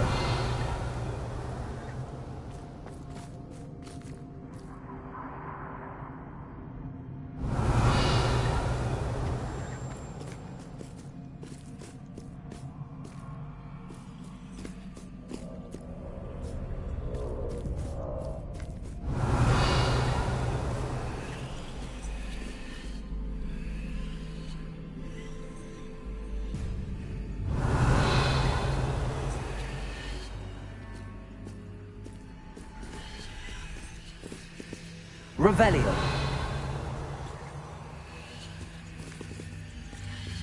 That wasn't too difficult. Oh, goodness! I do hope you're having as much fun as me. I think I'll keep you around a bit longer. Incendio. Confringo.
Revelio.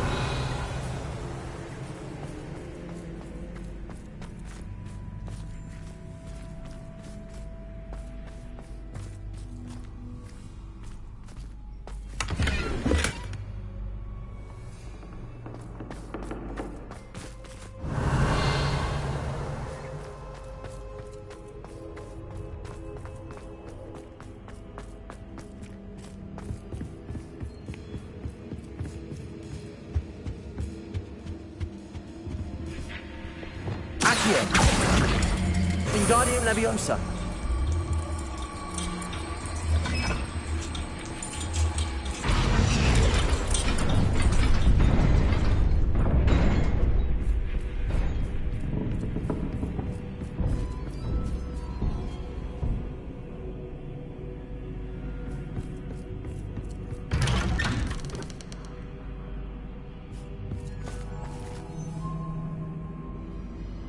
Revelio.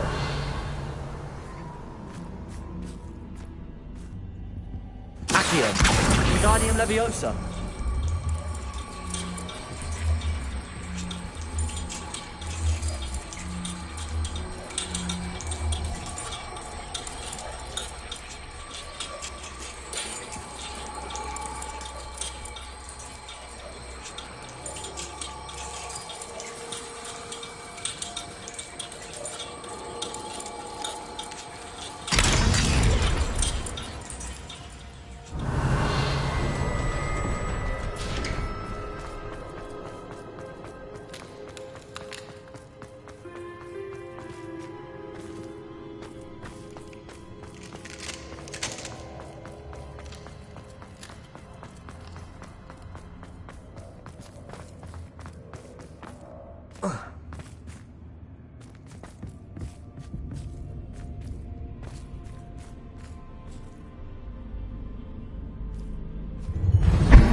Time to raise the stakes. Confringo. Where shall I begin?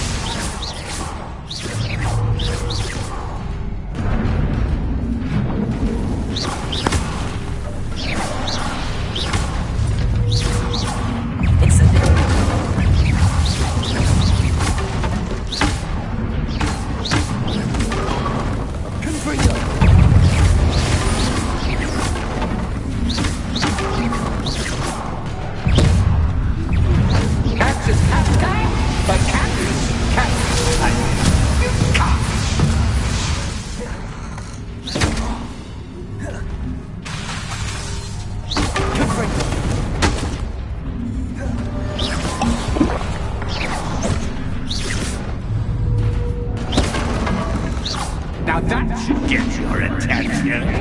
Exploring has been fun. Much to do, much to do. See you in a bit.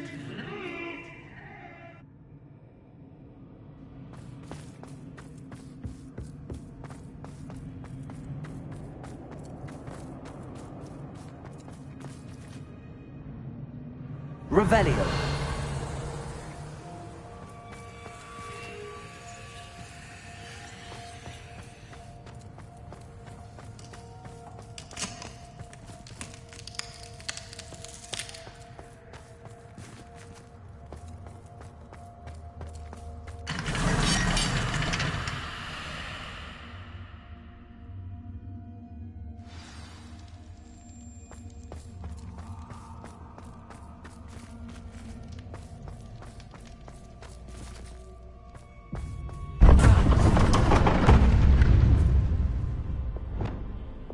Lumos. Ah, you've chosen the scholarly route. You'll need more than you've learned from books to best me.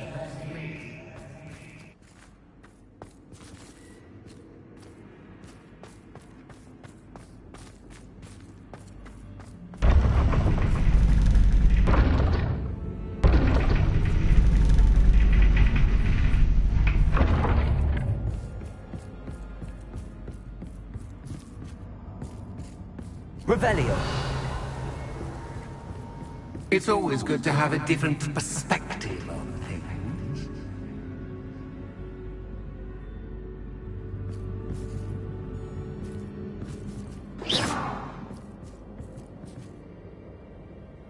Accio. Revelio.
Revelio.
Confringo!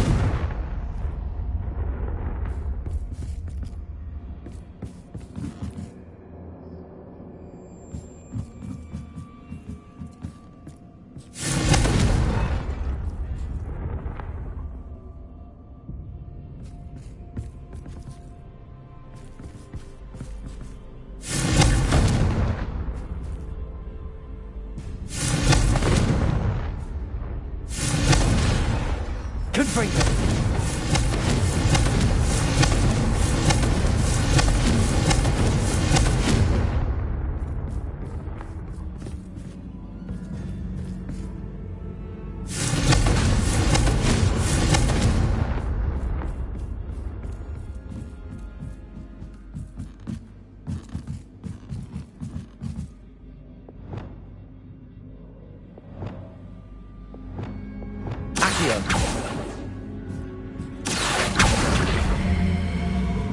Lumos.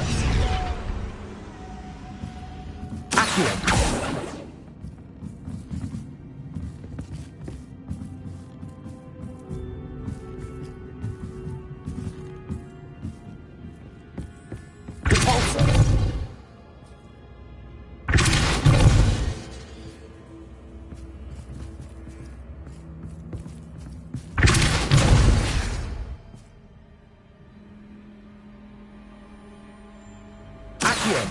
Wingardium Leviosa.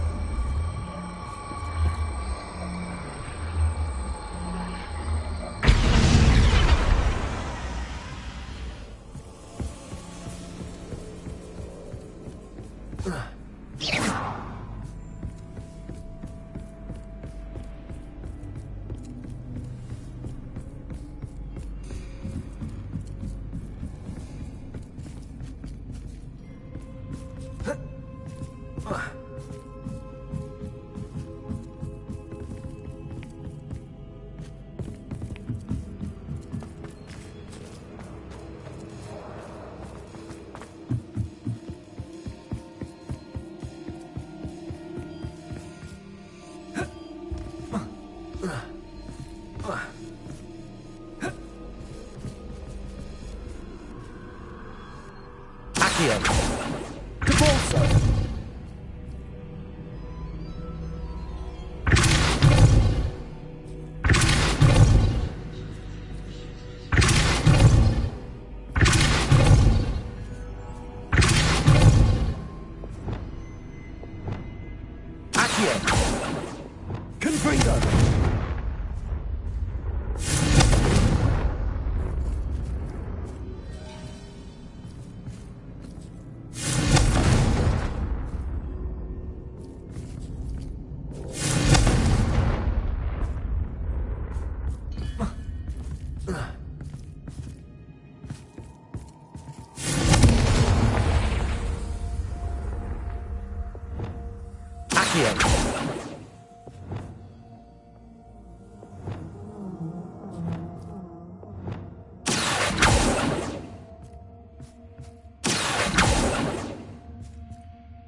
Wingardium Leviosa.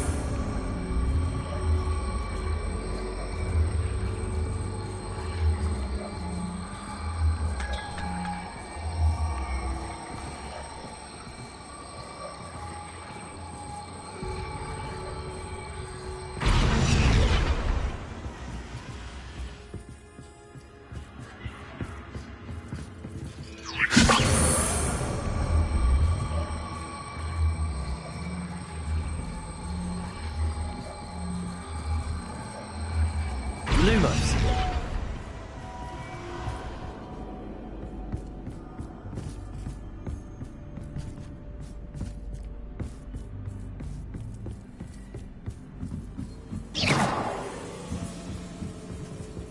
Accio.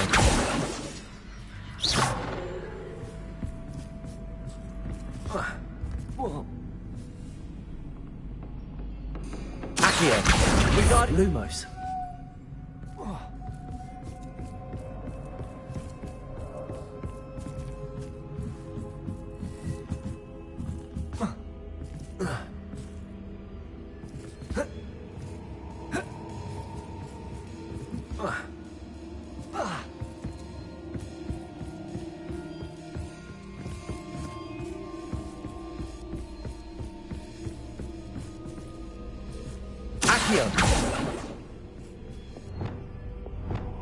Confringo.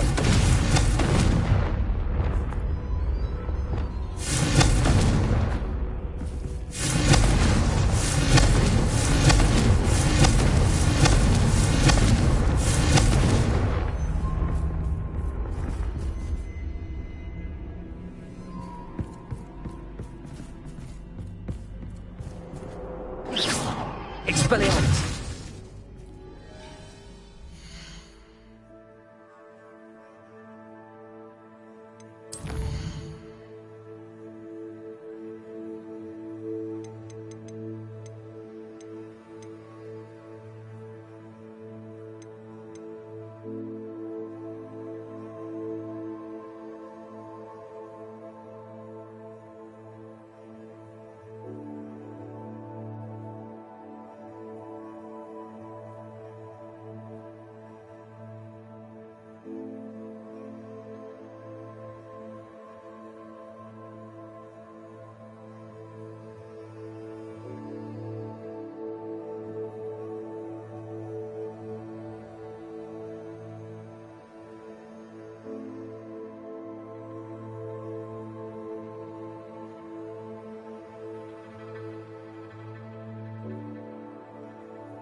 Accio. Wingardium Leviosa.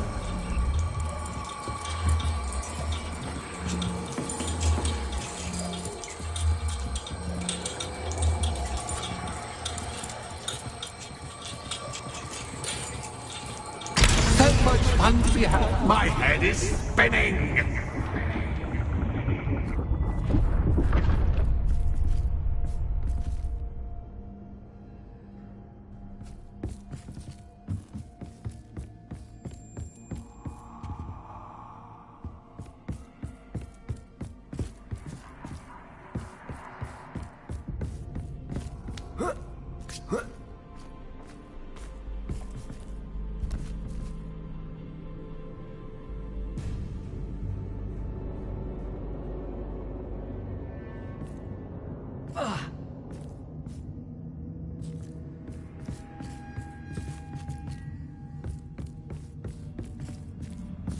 Revelio.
Revelio.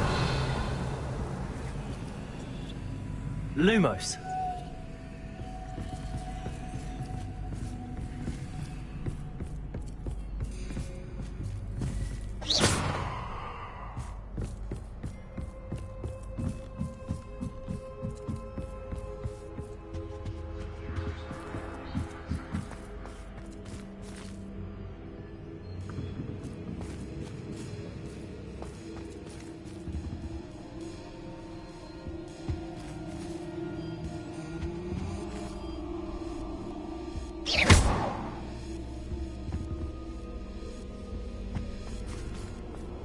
Accio. Wingardium Leviosa.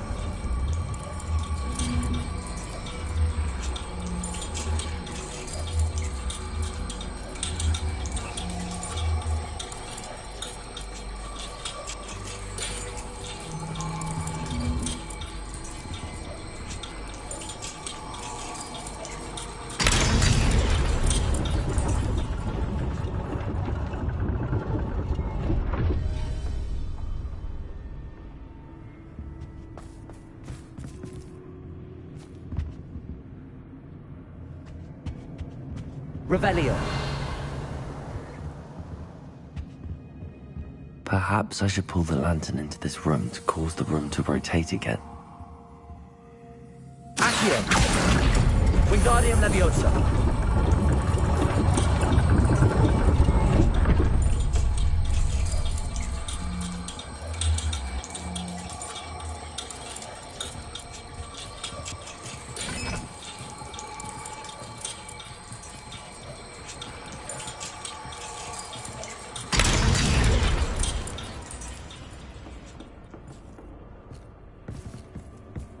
Revelio.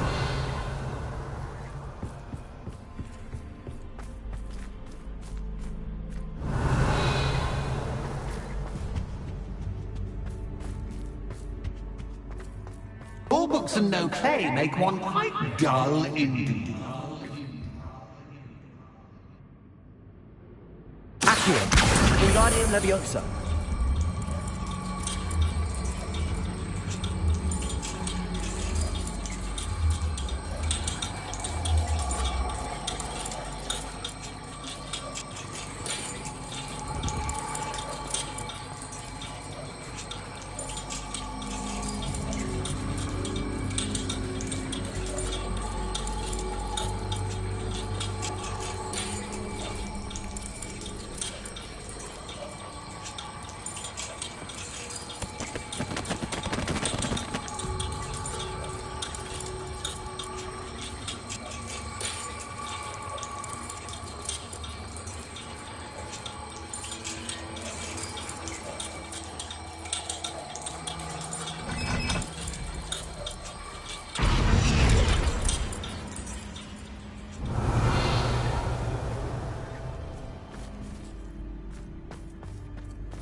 Revelio.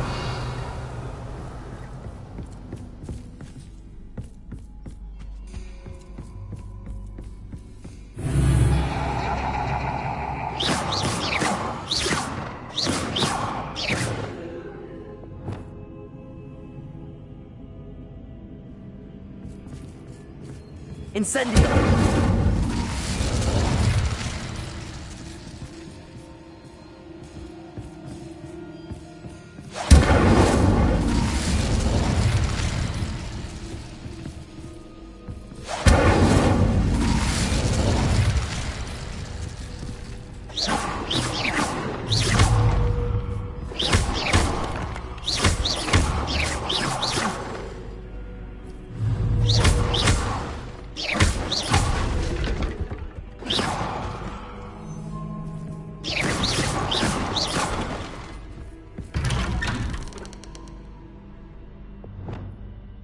Lumos.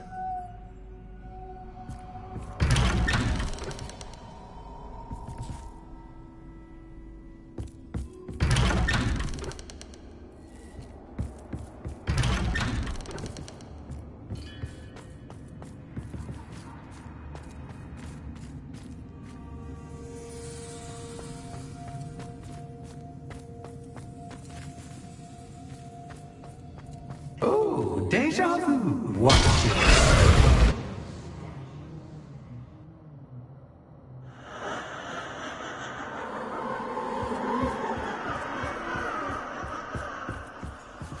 Lumos.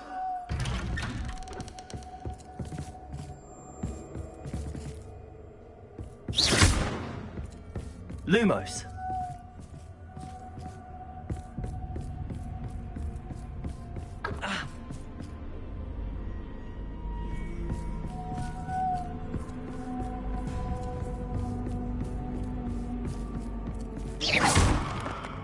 Lumos.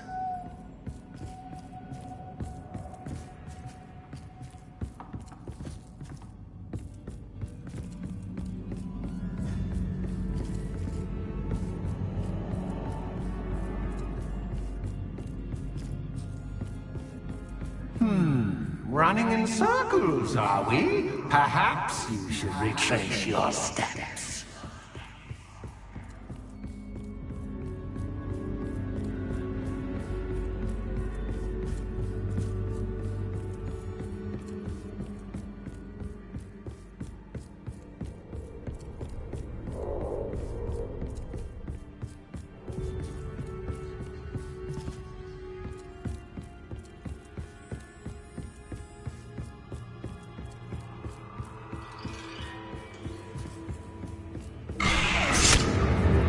What was that?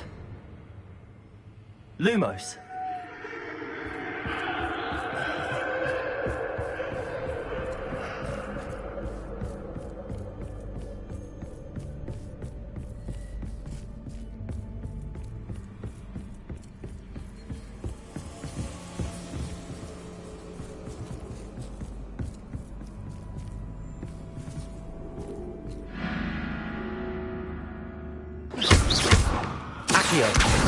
Incendio!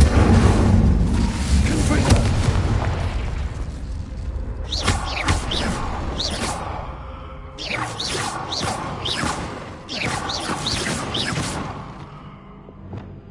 Lumos! Revelio! Lumos!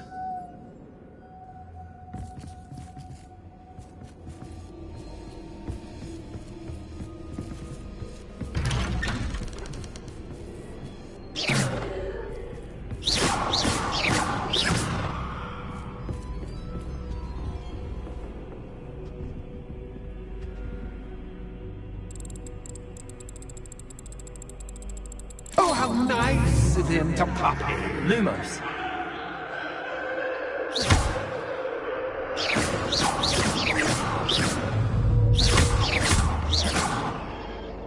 Lumos.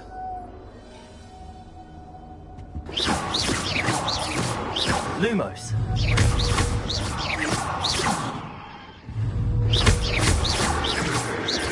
Lumos.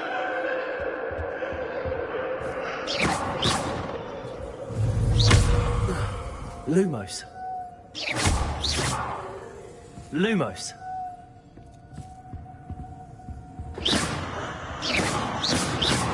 Lumos. Lumos.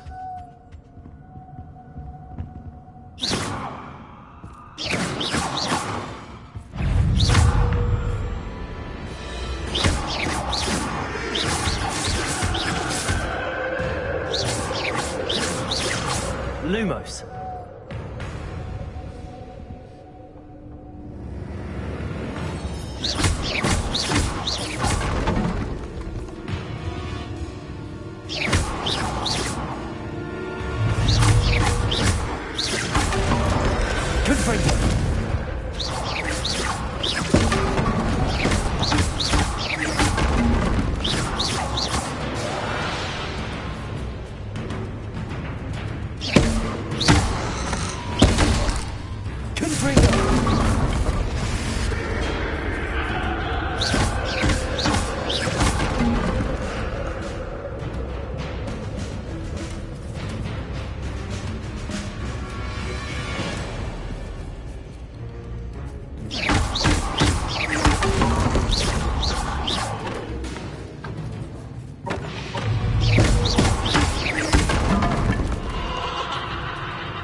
Lumos.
Home sweet home. Accio, Wingardium Leviosa.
I'll give you a moment to collect yourself, if you can. Ta-ta for now!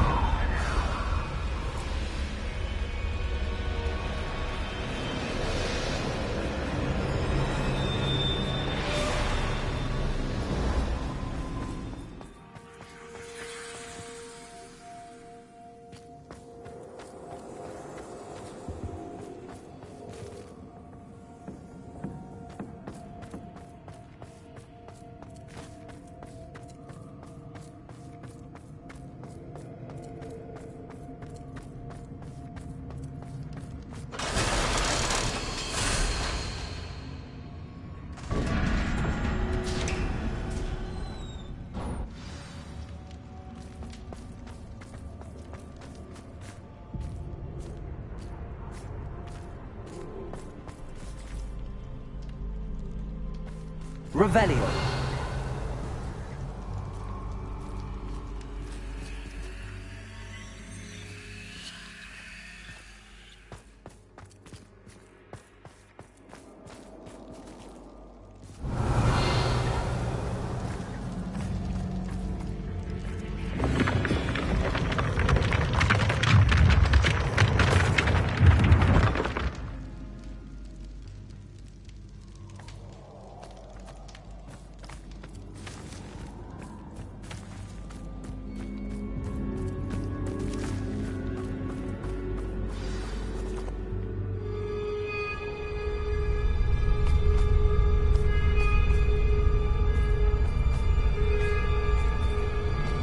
Aha! Finally! You, my inordinately clever friend, appear to have traversed this seemingly never-ending dungeon relatively unscathed. And now I suppose you'll want to go. Everyone leaves me, usually in a straitjacket, never to return. I'm starting to take it personally. I'm tired of having no one to play with. Ooh. Tell you what, I'll make you a deal. If you can match wits with me now, and agree to give me unfettered access to the shop for, say, 1 day a month to have a little fun, I'll sign a contract. Pursuant to which, let me see, I will blah, blah, blah, blah, blah, blah. Oh, yes, leave you and your customers alone at all other times, etc., etc. You get to shop, I get my chaos. Sound acceptable? Excellent! Let the games begin!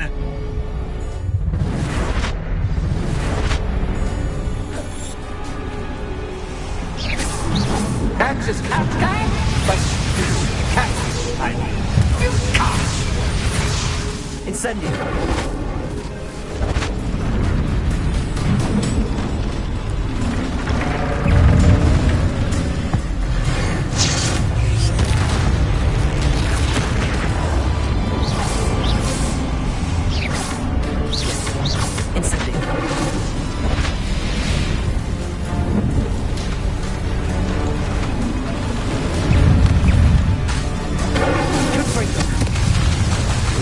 Expelliarmus.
Confringo!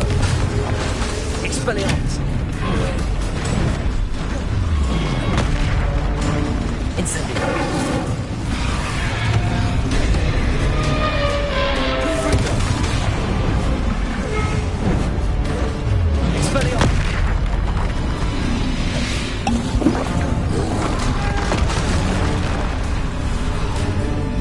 Confringo! Expelliarmus! Well, well, finally, someone deserving of the playground I so meticulously crafted. Such a treat to have fun again in my little dungeon.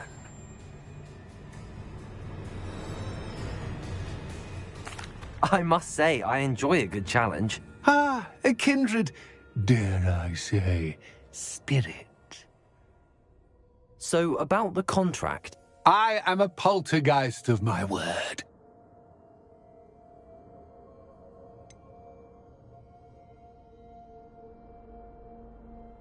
Just to be clear, what does this agreement entail? Specifically? Pay attention. You guarantee that I can have my fun at least one day each month without fuss. I let you work the rest of the time, mostly in peace.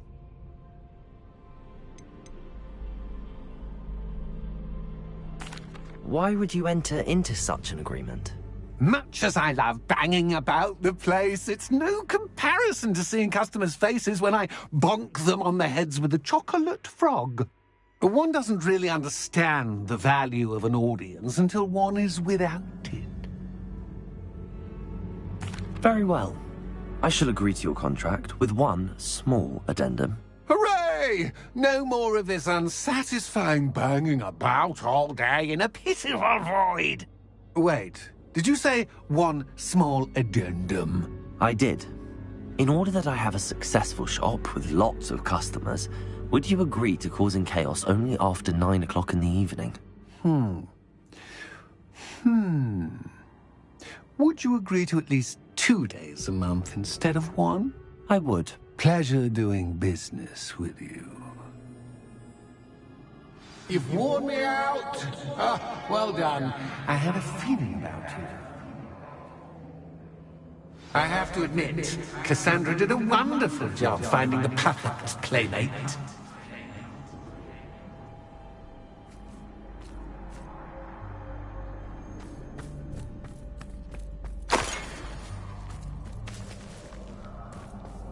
Revelio.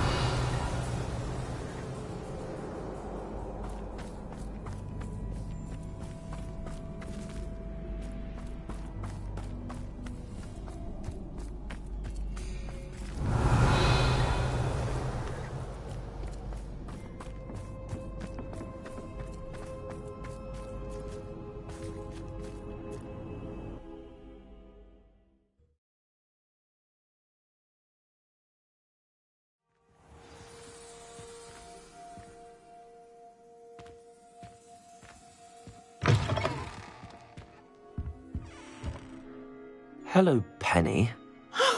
Penny is so glad you're back.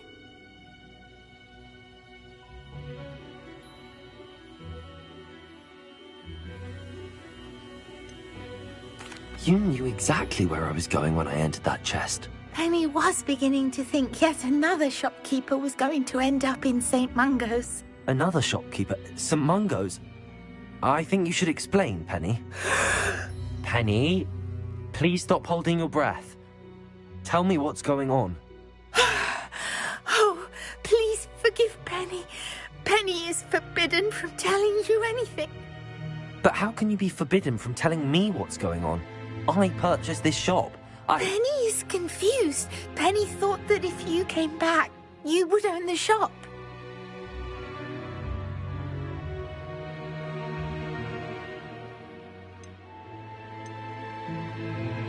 Thank you, Penny. I think I'm going to need to talk to the authorities. Oh, Penny is certain that's a brilliant idea. Officer Singer will know what to do. Penny will wait right here.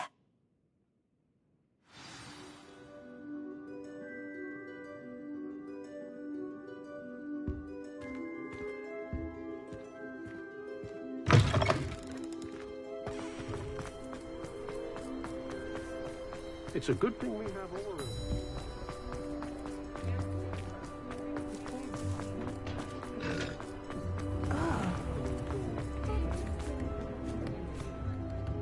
Officer Singer, I have some information you might be interested in. Ah, good to see you again. What can I do for you? Cassandra Mason sold me her shop and then tried to drive me mad in a haunted dungeon. Cassandra Mason sold you her shop.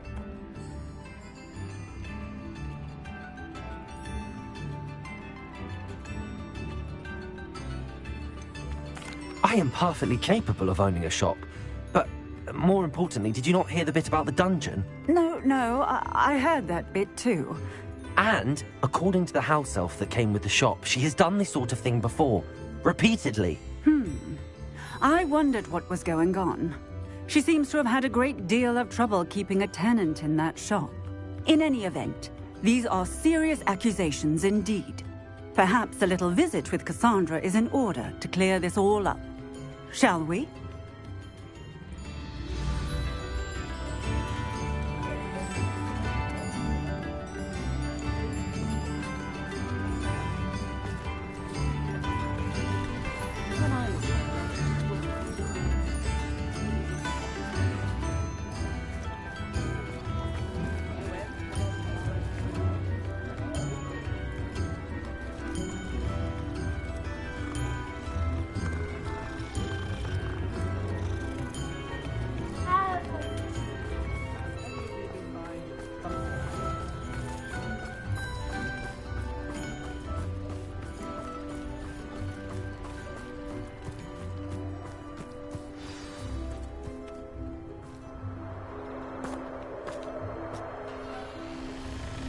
Oh, hello, Ruth. I see you've met my new tenant.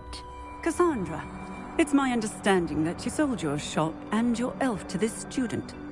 Now, they've been telling me some very interesting stories about your business practices. Perhaps you should come with me.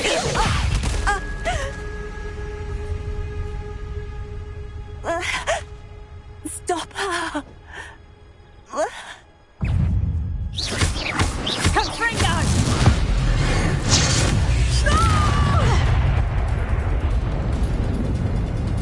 I should have known better than to do business with a wild student.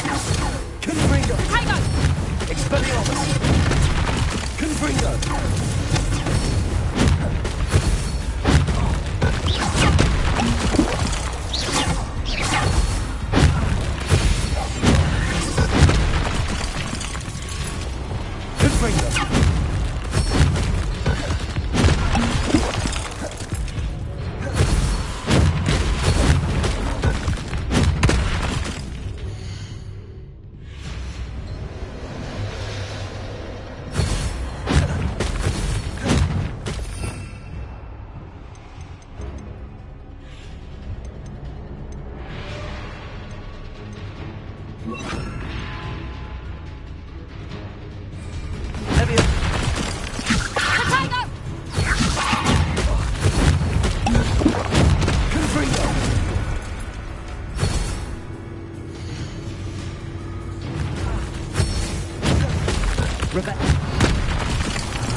Expelliarmus!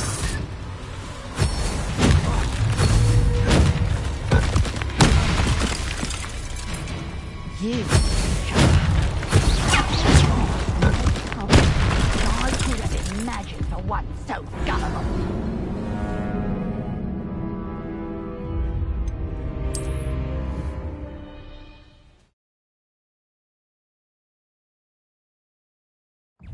Protego!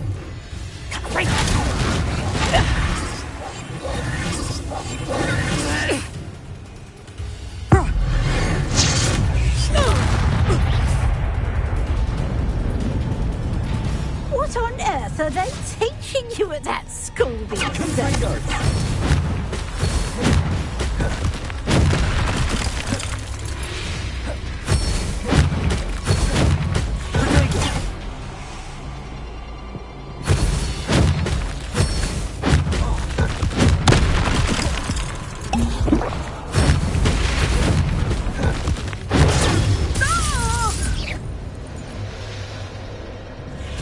I should have known better than to do business with a wily student.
I'm disappointed in you, Cassandra. Incarcerate! You don't know what you're doing! Don't I? I always wondered why you couldn't seem to keep a tenant in that shop of yours. I must admit, the notion of a haunted dungeon never crossed my mind. Thanks for this. You can head back to the shop. Check on that house elf of yours, she's probably terrified. Scrawny little traitor herself! I should have known it was... Silencio.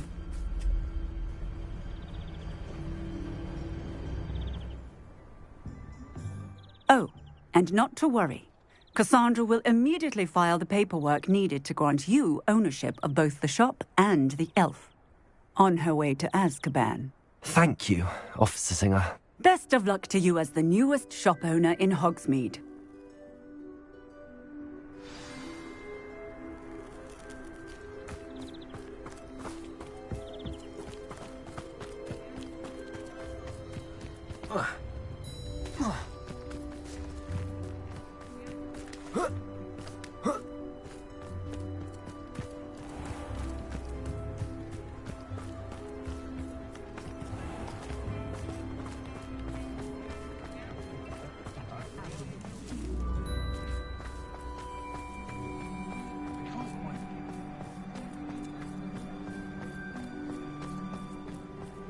I'm just trying to practice.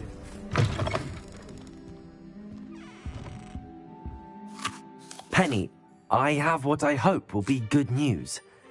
Officer Singer confirmed that ownership of the shop has now transferred to me. Oh, well, that is good news. Penny is so relieved. Penny had the most difficult time keeping the truth from you. Penny promises to work as hard as she can for such a kind new owner.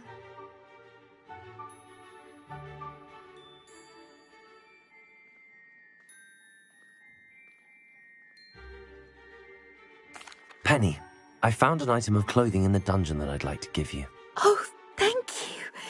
Thank you. Penny never thought she would be given clothing and become a free elf. It's my pleasure. You deserve it. Of course, Penny will be staying on and managing the shop for you. Penny, you're free. You can do anything you've ever wanted to. But all Penny has ever wanted to do is run a shop with a friend and sell to the villagers in Hogsmeade. If that's what you want to do, Penny, then nothing would make me happier.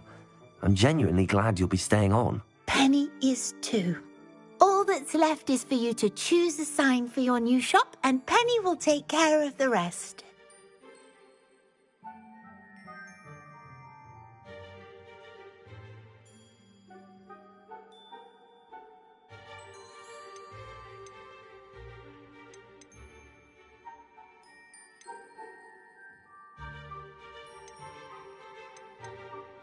I choose Vestas and Venom.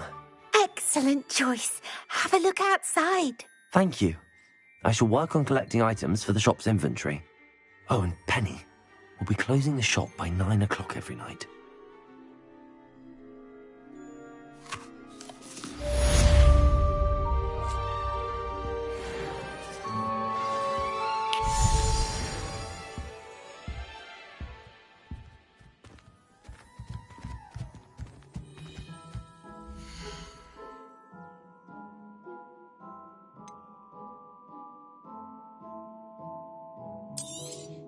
Oh, Penny will fetch a good price for what you'd like to sell.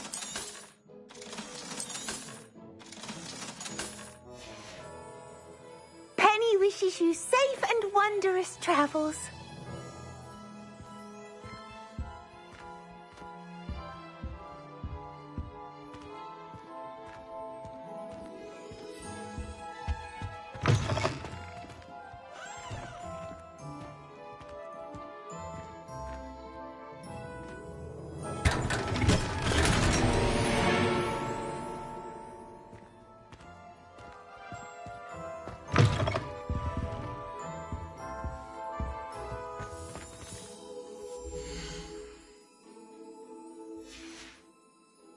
Penny wishes you safe and wondrous travels. I prefer the convenience and safety. If the strangers come around Hogsmeade, I'll give them something to look at.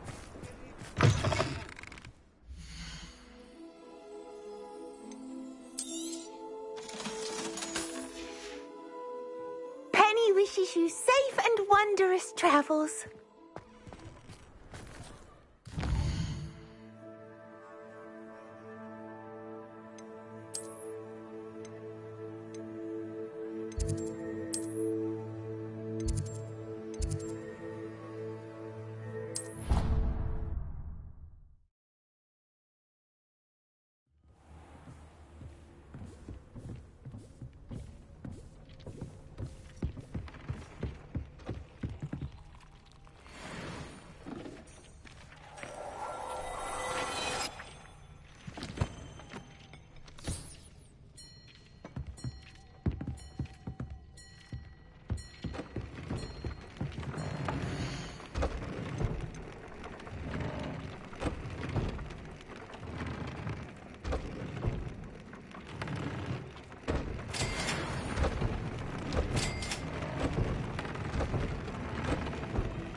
I've always said that travel broadens the mind.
Mr. Moon, I've learned who's behind the demiguise statues.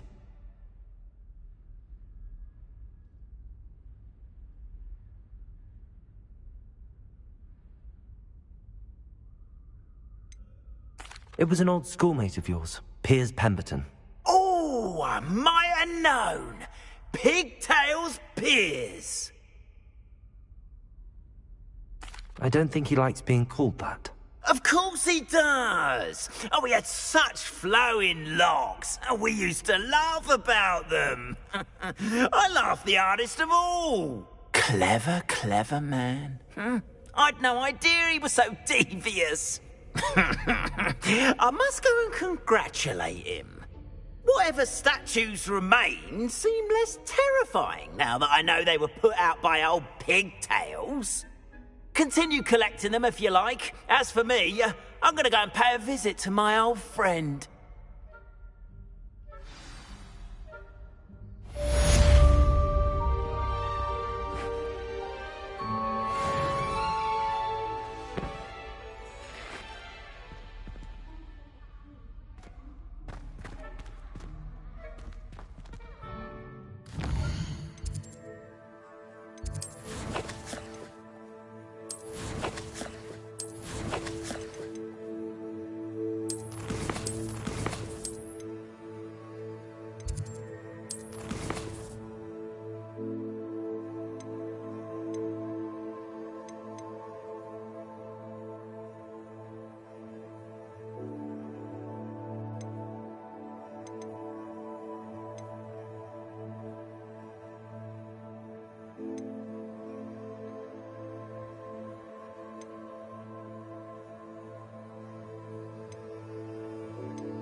Oh.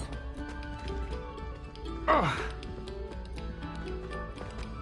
Must we go back to practicing our scales?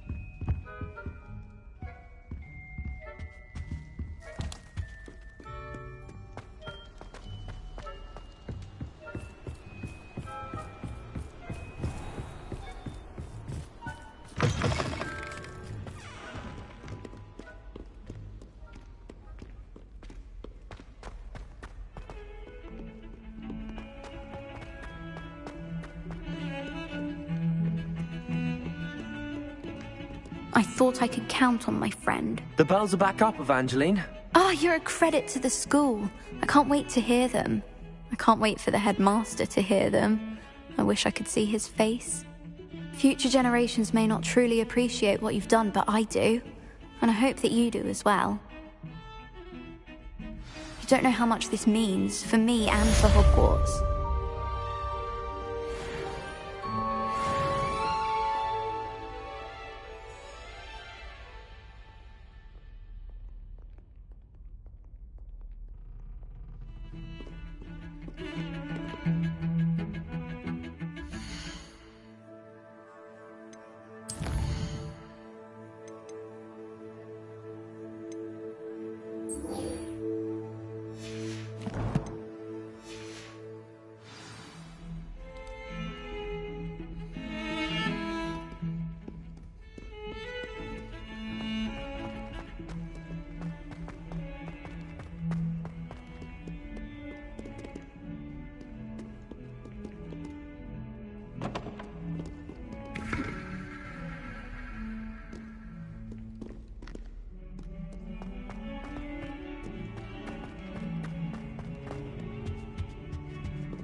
finally have an answer as to why that portrait was empty.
I can do this. I can do this. They will want to help. Is this where we're meeting the centaurs? Well, they don't exactly know we're coming, so it's less of a meeting and more of a surprise, I suppose. I'm not sure about this. I can't imagine they're fond of being surprised. We don't have a choice if we want to help the Snidgets. Perhaps they'll be able to tell that we're sincere. There's something about them that's so knowing. It's almost unnerving.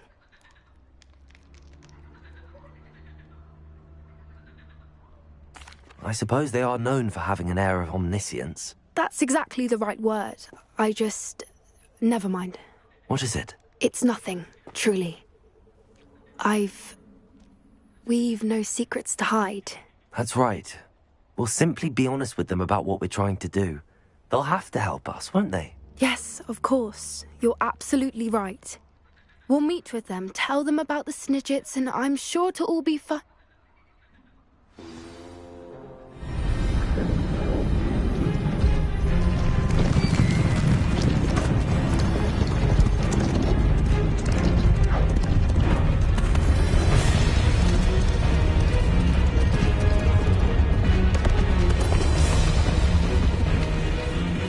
What do you think you're doing here, humans? Please!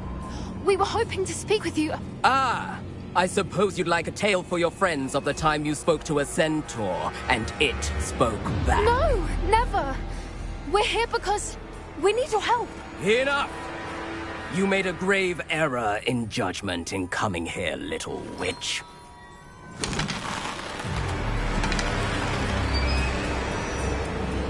Leave them be, Alec. We do not harm the young. It is not our way. You forget your place, old fool. I'm the leader of this herd, and while you cling to our way, their kind continue to slaughter beasts like us without a care! From what I can see, they have slaughtered no one. They will leave here unharmed. Mark my words, Doran. If I ever see them again, it will be all 3 of your heads.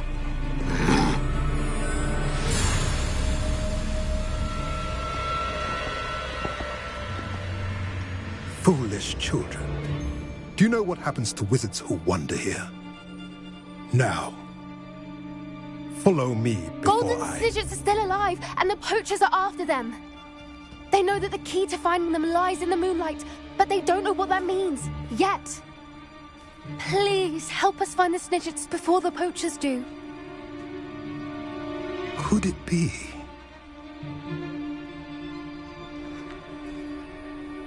In the south, there is a cave within which lies what the poachers seek. A moonstone. Retrieve it and place it in the henge in the forest. I, on the other hand, must go speak with the herd. Find me after you have done this.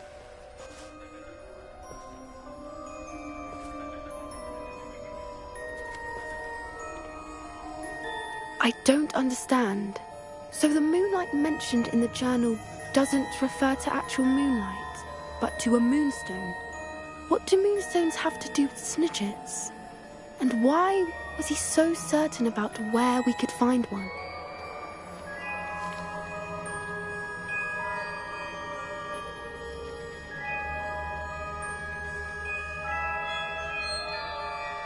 I don't know, but I am inclined to believe him, what with his being a centaur and all. I am too. It is a shame how quickly he left. What was his name? Doran. That's what the leader of the herd called him. Well, if Doran knows something we don't, I'd rather act now and ask questions later. I can head to the library and start looking into the cave you mentioned. I'll let you know what I find.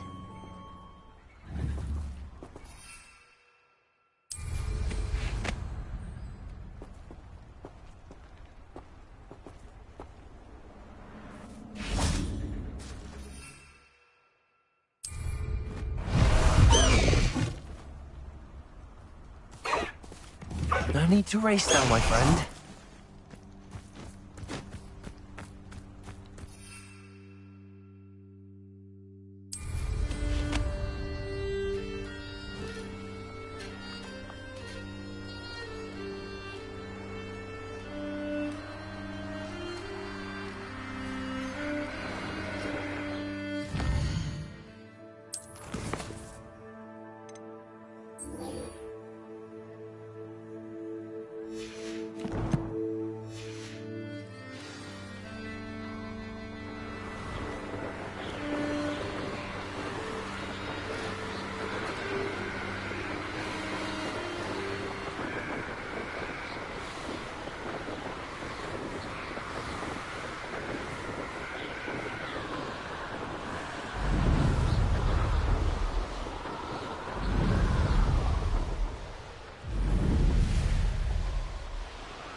Thank you for your persistence and cleverness. I confronted Piers about it, and he confessed straight away, the old rascal. We've agreed to let bygones be bygones. Don't forget to say hello the next time you're in the Three Broomsticks. Thrilled to be back there again. I'm ready to do what's needed to take Harlow down. I know you have a plan. We must gather information from the friends of Mr. Bickle that Archie and Mrs. Bickle mentioned. Agabus Filbert, Otto Dibble, and Mr. and Mrs. Rabe. All right. I suggest that you speak with each of them while I head to the Hogshead. I saw some Ashwinders heading there. And as my mother would never go near the Hogshead, she is less likely to learn of my activities than if I were to wander the village questioning its residents. Where am I to find these friends of his? I do not know about Mr. Rabe, but his wife, Daisy, is often in Hogsmeade, as is Agabus Filbert. And Otto Dibble, he works at Gladrags, so you will likely find him there. What sort of information am I trying to gather from these people? They may know what evidence Mr. Bickle had against Harlow, or they may have evidence of their own. We simply need to know whatever they know. Very well. I'll speak with them, see what I can learn. I knew I could rely on you. We need to know how they are being blackmailed by Rookwood and Harlow. Meet me here after you have spoken with them. Hopefully, by the time you return, I will be able to move a bit more freely.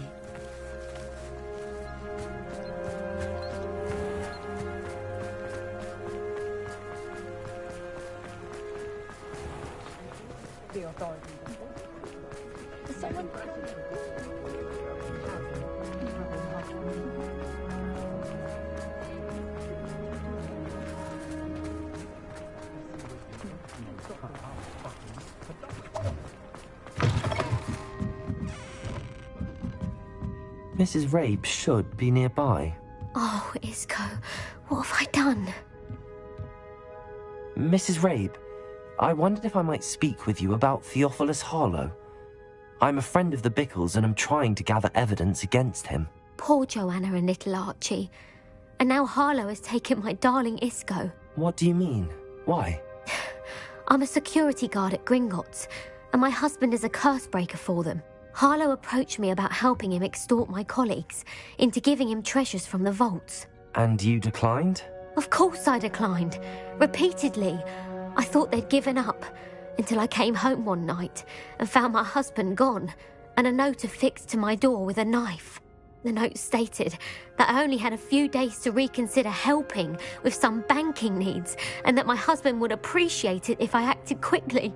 But the help Harlow wants is help that I cannot give, and my dearest Isco is paying the price.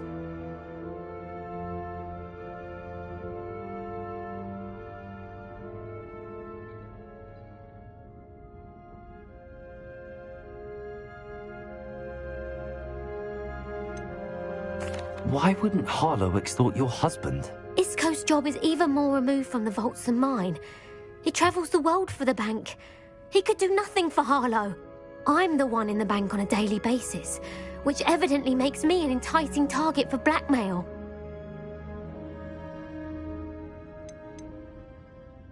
Have you helped Harlow since your husband was taken? No, I'm worried sick about Isco, but he'd never want me to compromise my integrity. I also know that he's extremely clever. That said, I was hoping he would have escaped by now. It makes me concerned as to why he hasn't. Are you sure the note means that your husband was kidnapped? What else could it possibly mean? Besides, I came home to find that someone had trampled the daisies in our garden. It may sound silly, but those were Isco's pride and joy. He would never have let that happen.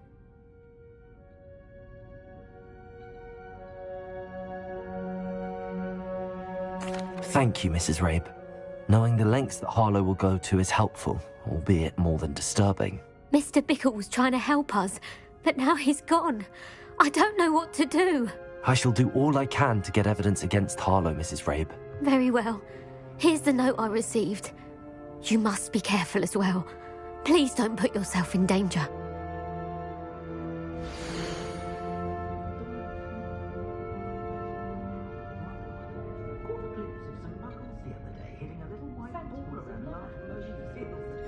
Some evidence worth hanging on to. Thank you.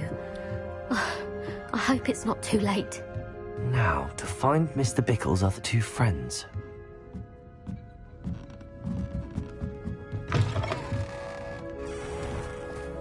Otto Dibble works at Gladrags. I should check there.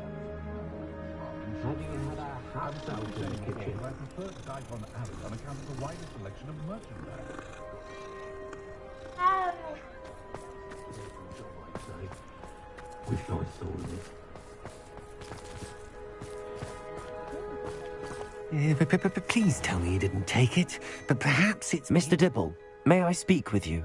It's about Theophilus Harlow. I've nothing to say about him.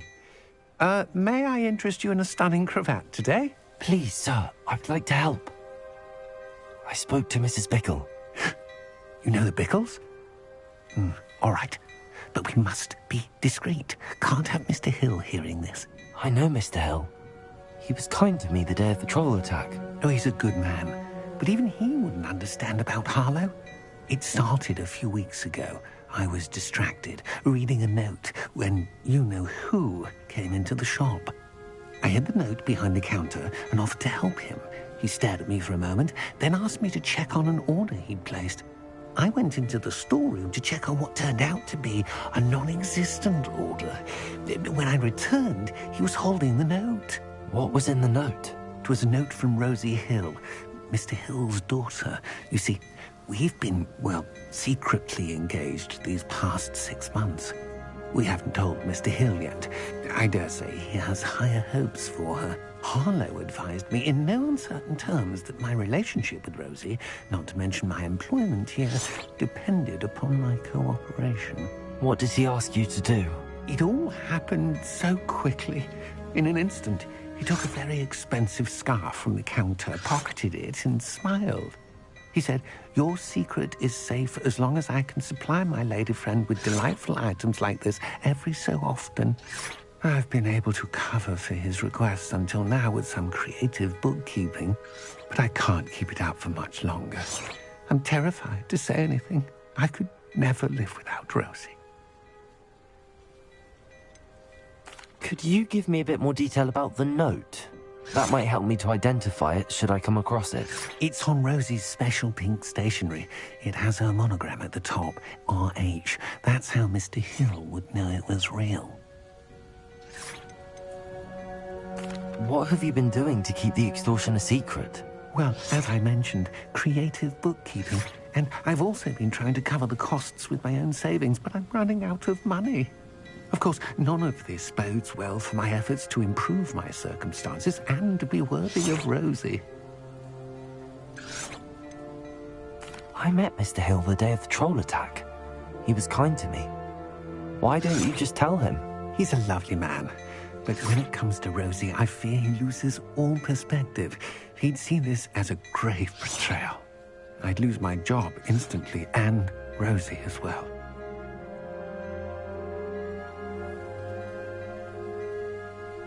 Thank you for telling me. I'm gathering evidence to take Harlow down. I would love nothing more than to see him rotting in Azkaban, but be careful. He's an awful man and incredibly dangerous. As for Rosie's letter, should you happen upon it, I have committed it to memory. You may destroy it immediately. Understood. Now hurry off before Mr. Hill returns. Where was I? We're on the right track. Now to find the last of Mr. Bickle's friends.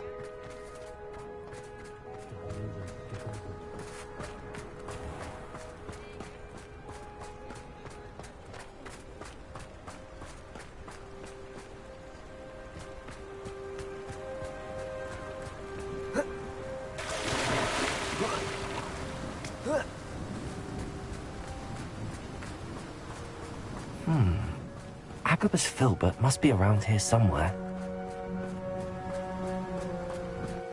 Hello there. Excuse me, Mr. Filbert. I wondered if I might speak with you about your dealings with Theophilus Harlow. I hope to ease Mrs. Bickle's mind by gathering evidence against him. Oh, tragic what happened to Bickle. He wanted me to speak out against Harlow for an act of violence committed against me. But I feared Harlow's retaliation, and so I refused.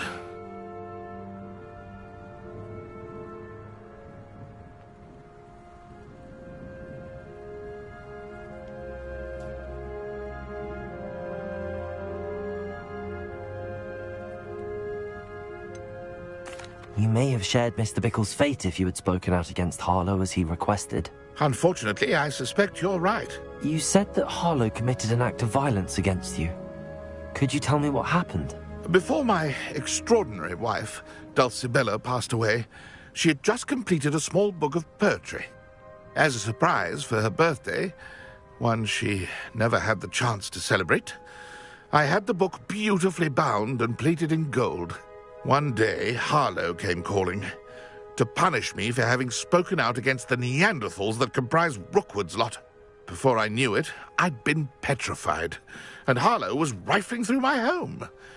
He found the book of poetry, with its exquisite gold plating.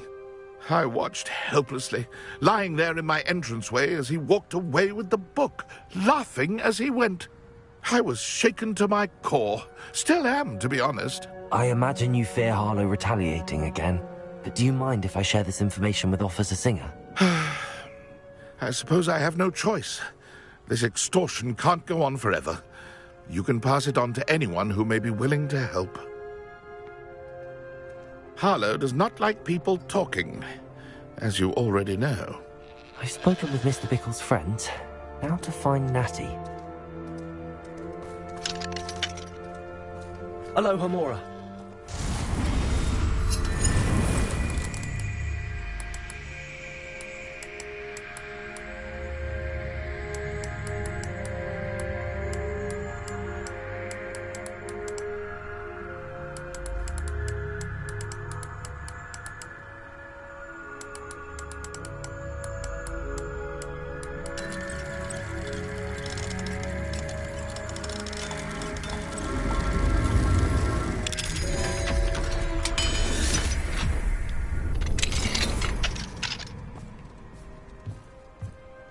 Revelio.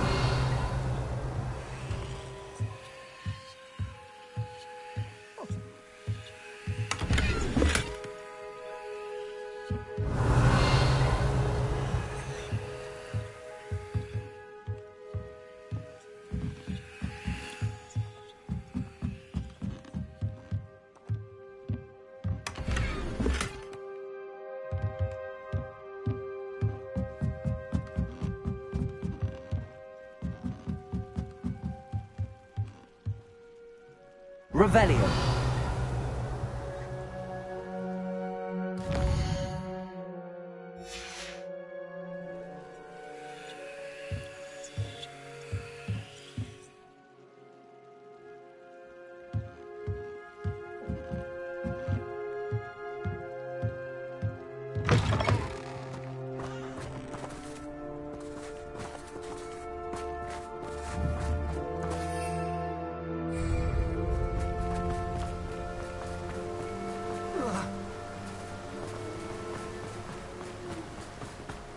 I transfigure my altar.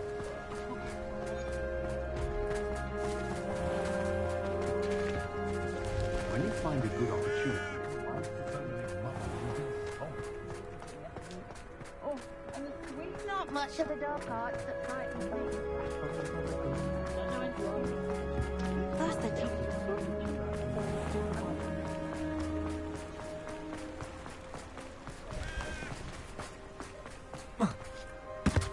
It's not like Natty to be late. She said she was going to the Hog's Head. Perhaps I'll find her there.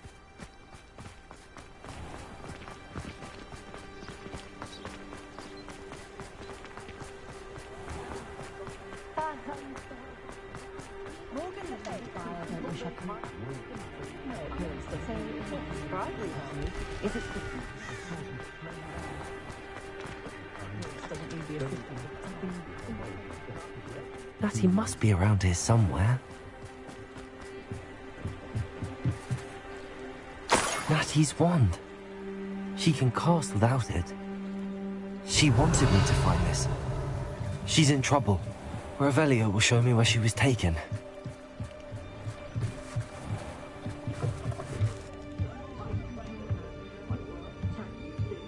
Nosy little students get what's coming to them. Revelio.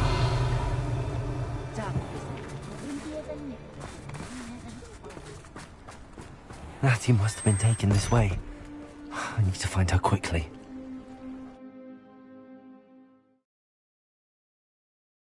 The footprints led to this room. There must be another way forward.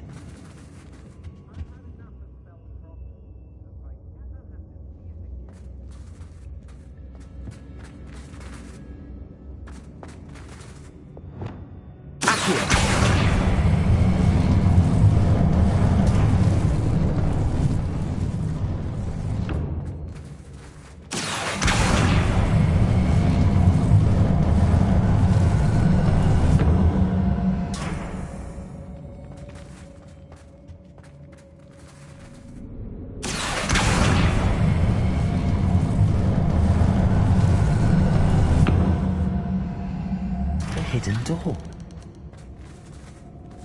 Natty must have been taken this way. I need to find her quickly. Revelio.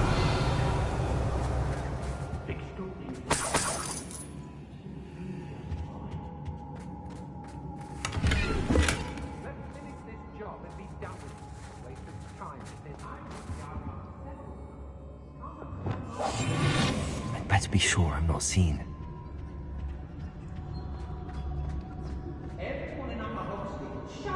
It's not gonna work.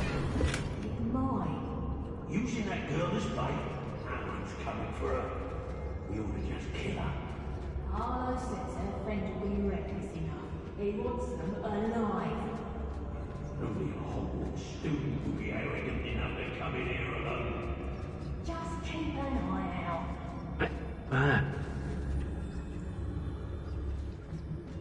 Lower Hogsfield needs some stocks after Howard. I wouldn't go back to Pierpont's board if they was giving out galleons.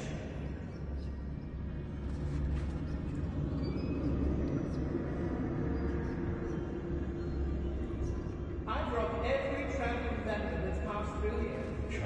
Hey, it's not a human here, it's a little rat.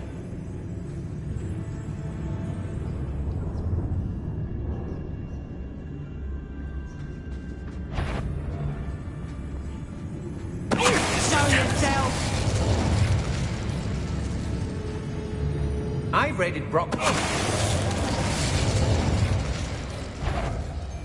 I may go to Hogsmeade later, stir up some trouble. They need to be reminded that we're still running things. Mine is closer. Best to be sure. Expulsion! Confringo!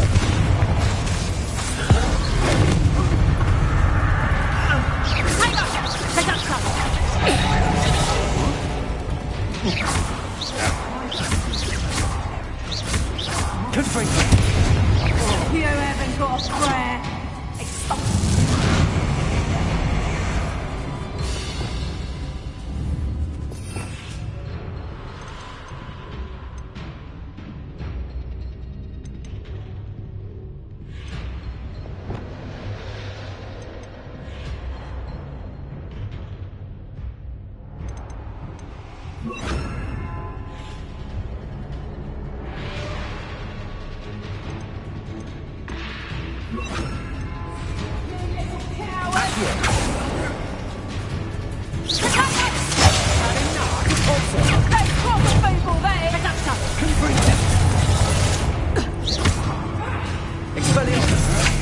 That's just the beginning.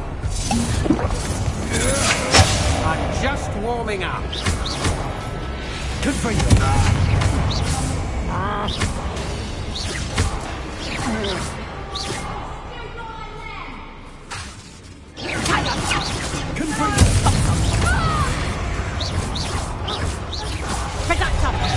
I think that one hurt.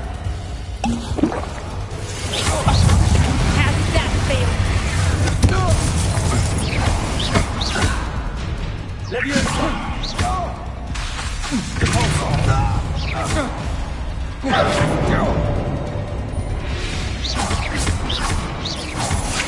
Die for that.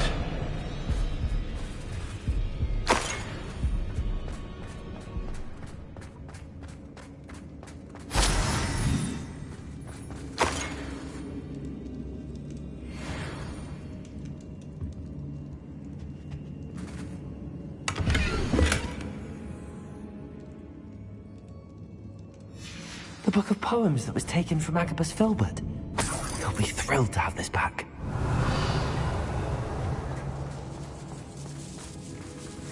Revelio.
not right here.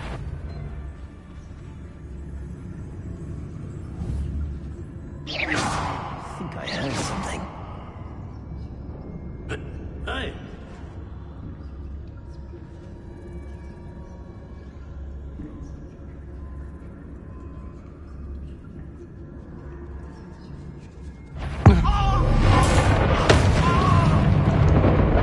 I know you're there.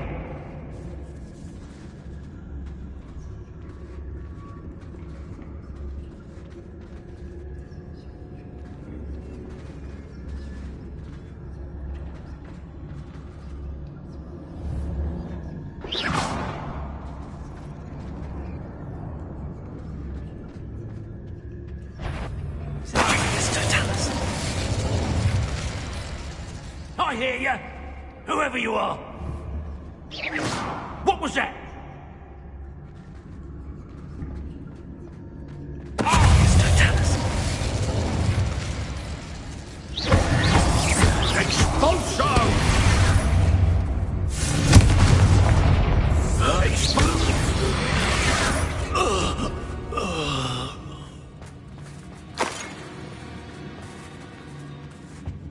Revelio.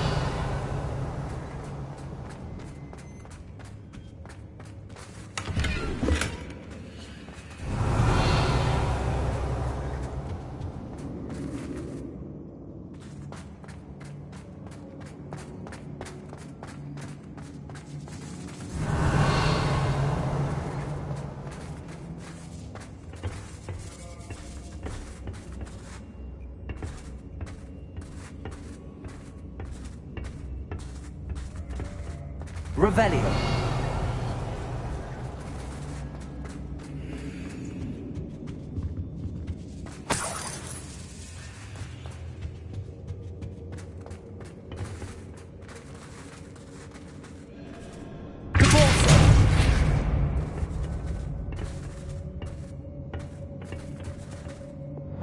Accio. Wingardium Leviosa.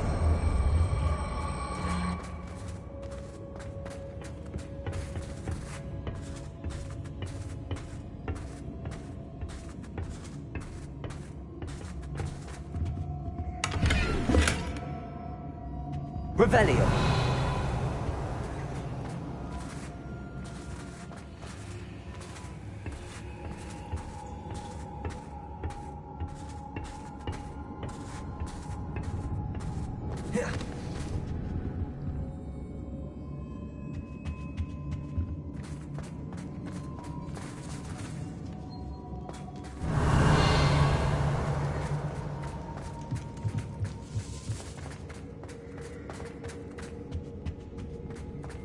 He must be here somewhere.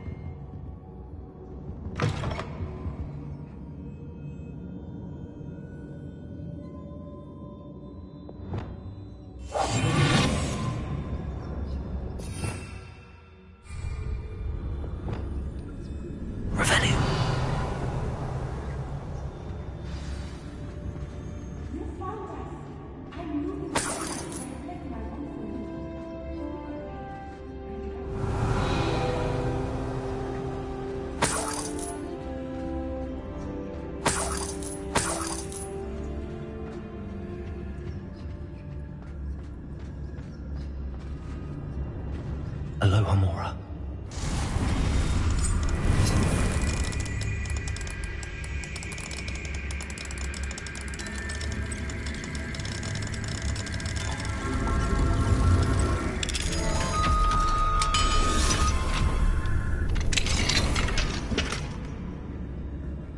Revelio.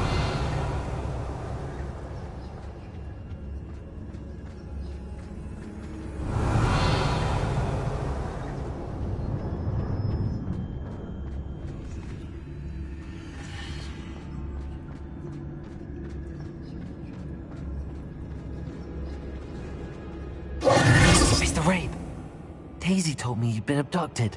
You spoke with my wife. How is she? Worried about you. Are you all right? I am all right. Thank you for coming. These locks are cursed, and there's an anti-apparition jinx on the cells. Even Natty's skill with wandless magic cannot free us. I need you to find my wand. Mr. Rabe, I found your wand. Well done. I knew it was nearby. Now, you best stand back. One never knows how a curse will react to being broken.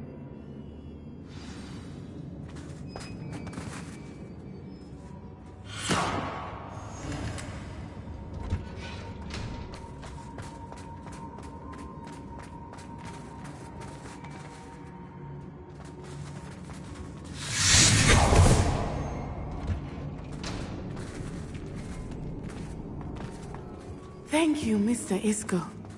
My pleasure. And thank you, my friend. We owe our lives to your bravery. I may be too weak to disapparate with you both, but I can try. You go ahead.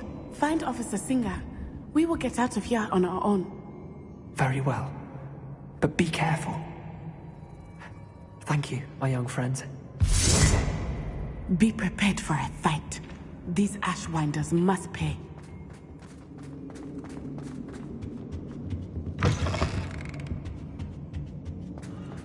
Revelio.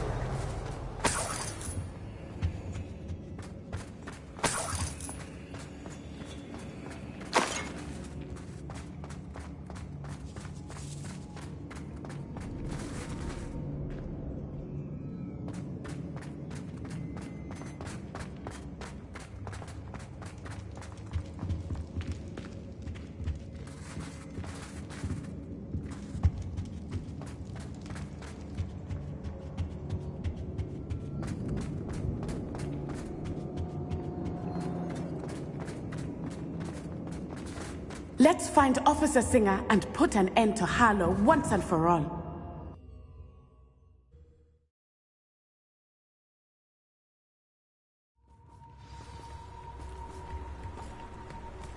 Natsai Onai. I should have known. And you, the troll dispatcher. Oh, thank goodness the two of you are safe. Isco Rabe told me a couple of students had rescued him. Should have known it was you two. Is Mr. Rabe all right? He is. I sent him home to his wife, Miss Onai. Your mother will not be pleased to learn that you're still risking your safety pursuing these dangerous men. Actually, Officer Singer, Natty and I learned of several Hogsmeade residents who've had their lives threatened by the Ashbinders. In addition to abducting Mr. Rabe to blackmail his wife and Natty, Rookwood and Harlow have also extorted Agabus Filbert and Otto Dibble. I will look into all of that. As for the two of you, I appreciate what you're trying to do, but you are taking great risk. Next time, please let the authorities handle the Ashwinders.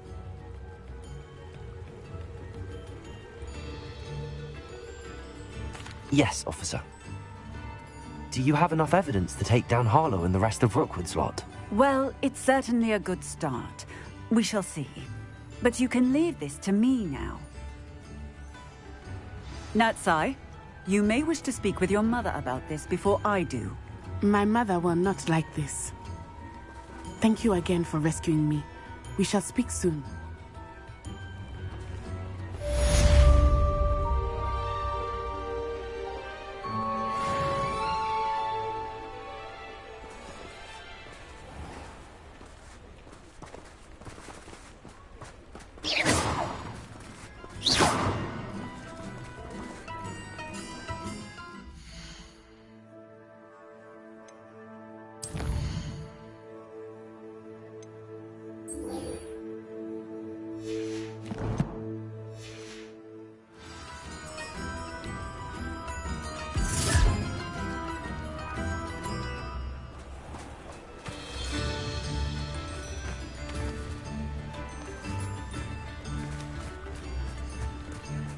Sometimes it seems all roads lead to Hogsmeade.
Dick thinks you should be proud of all the potions you've brewed.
You are the talk of the school since you saved Mr. Rabe and I from the Ashwinders.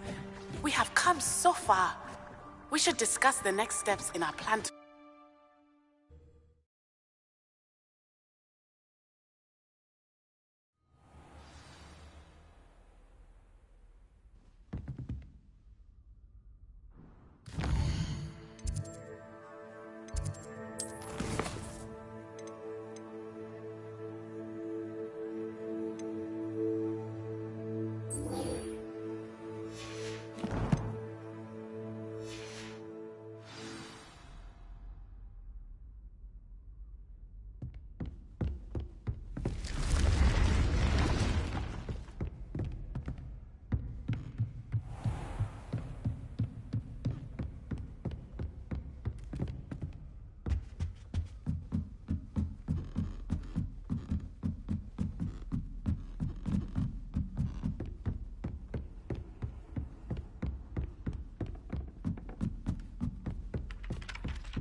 I have been meaning to speak with you. I still can't believe we escaped the Ashwinders. You may not realize it, but you are the talk of the school since you saved me that day. I wonder how everyone knows about it. I told my mother in the hope that she would be more forgiving of what I have been up to if it came from me. She likely told other professors, and news travels quickly. Unfortunately, she might, in fact, have been even less forgiving than I'd hoped.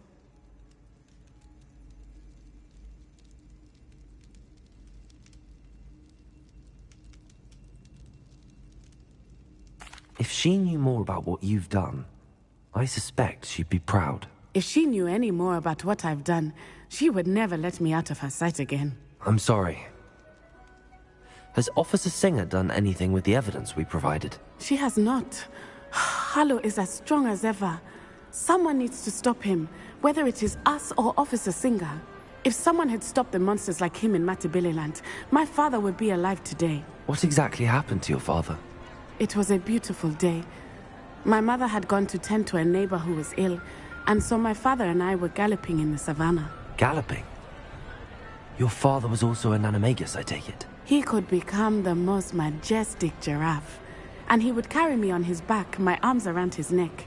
We were on our way home when we surprised a group of bandits who had come from our village. One of them saw me just as he removed a scarf from his face. He shouted and then aimed his rifle. He didn't want you to identify him. Exactly. In an instant, my father bowed his neck to protect me and was hit. As he fell, my father changed back into his human form. When the bandits saw this, they turned and ran in fear. Magic terrified them, and then he was gone. And it was all my fault. Your fault? How so? He died protecting me. If I had been capable of protecting myself, he would still be alive today. My mother and I tried to go on without him, but it became too much for us there. A few years later, we left to come to Scotland. Do you think taking down the Ashwinders will avenge your father's death? No. Vengeance is not what drives me. My father would not want that. He and my mother raised me to believe that it is a privilege to be able to fight for those who cannot. I know there is risk involved, but I feel it is worth it. I am glad you seem to think so too. What does your mother think about all of this? Well, as you saw, she worries a great deal. She is an excellent seer, but I think it bothers her to this day that she did not see my father's death coming. She misses him, as do I. So I believe on some level she understands my need to seek justice in a small way. But that does not mean that she likes it. Do you think your father would approve of the things we've been doing? Oh my, that is a good question. In theory, yes. Although he would worry as my mother does. But I think he, of all people, would understand my persistence. My father never shied away from a fight for good, no matter how ruthless the foe. And I think he would have enjoyed knowing that I had a compatriot like you. I'm sorry, Natty. I can't imagine what you've been through. Your father sounds exceptional. He was. Truly extraordinary. And thank you for your kind words. We all have our burdens. My father had a saying about that. Yes, I remember. Rain does not fall on one roof alone. Exactly. Soon you and I will put an end to the Ashwinders, beginning with Harlow. And once he is gone, we will turn our attention to Rookwood. We are making progress, and we will succeed. Thank you again for saving me. You deserve all of the praise you have received.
I think I'll go for a quick sprint on my broom.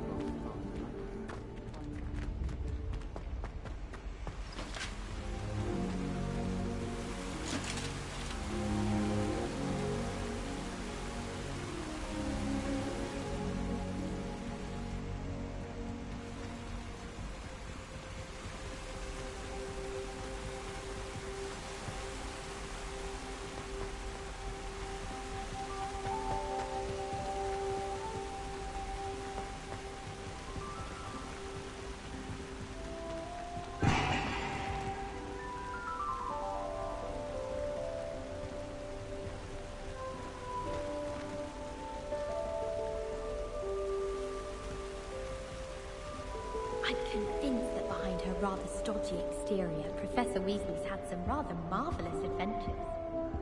I can't help it if I've never encountered a dangerous beast. When Howin asked me, I said I once had...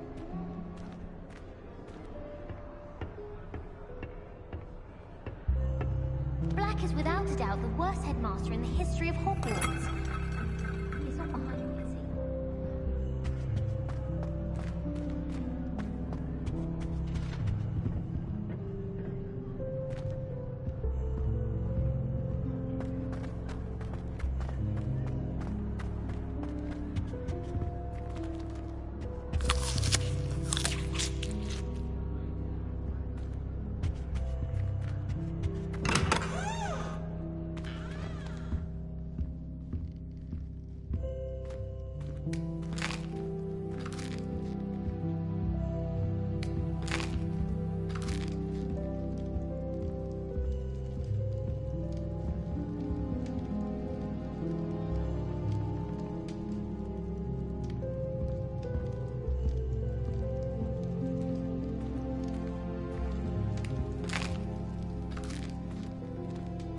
Aloha, Mora.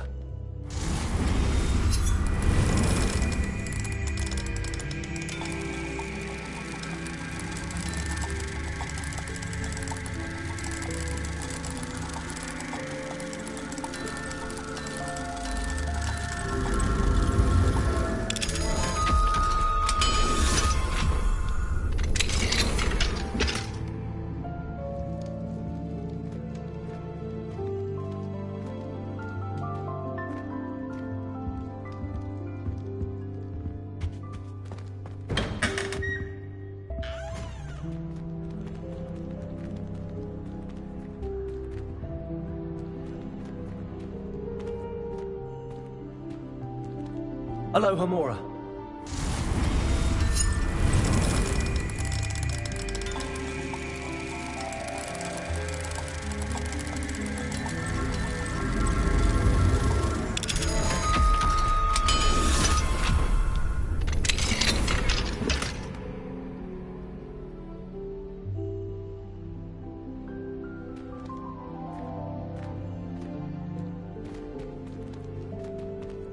Revelio.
Seems that's off limits to me.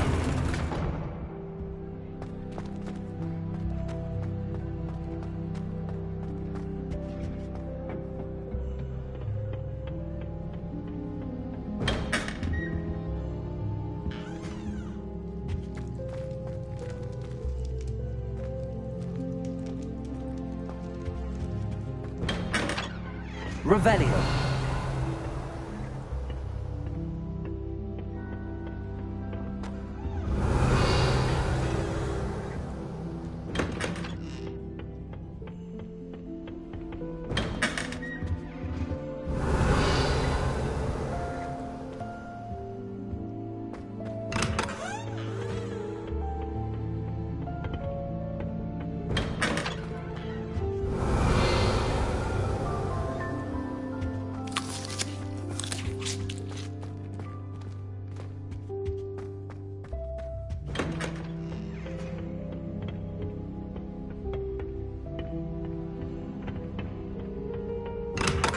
Revelio.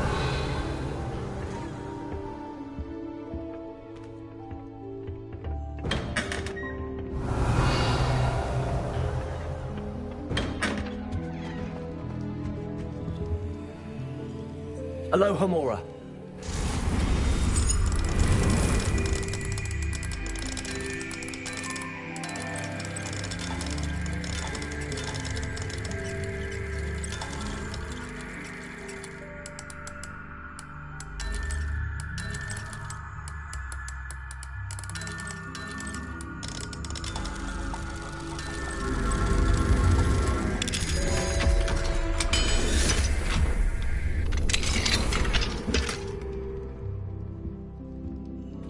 Revelio.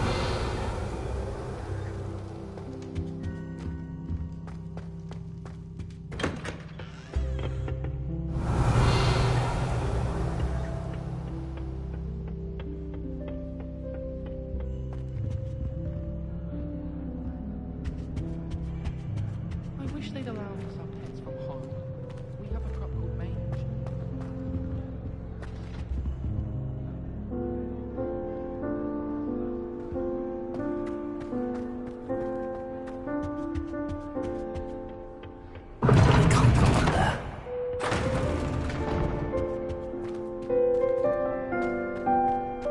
I like to keep a bit. Appears I won't be going up there. I hear Feldcroft's been getting attacked by random.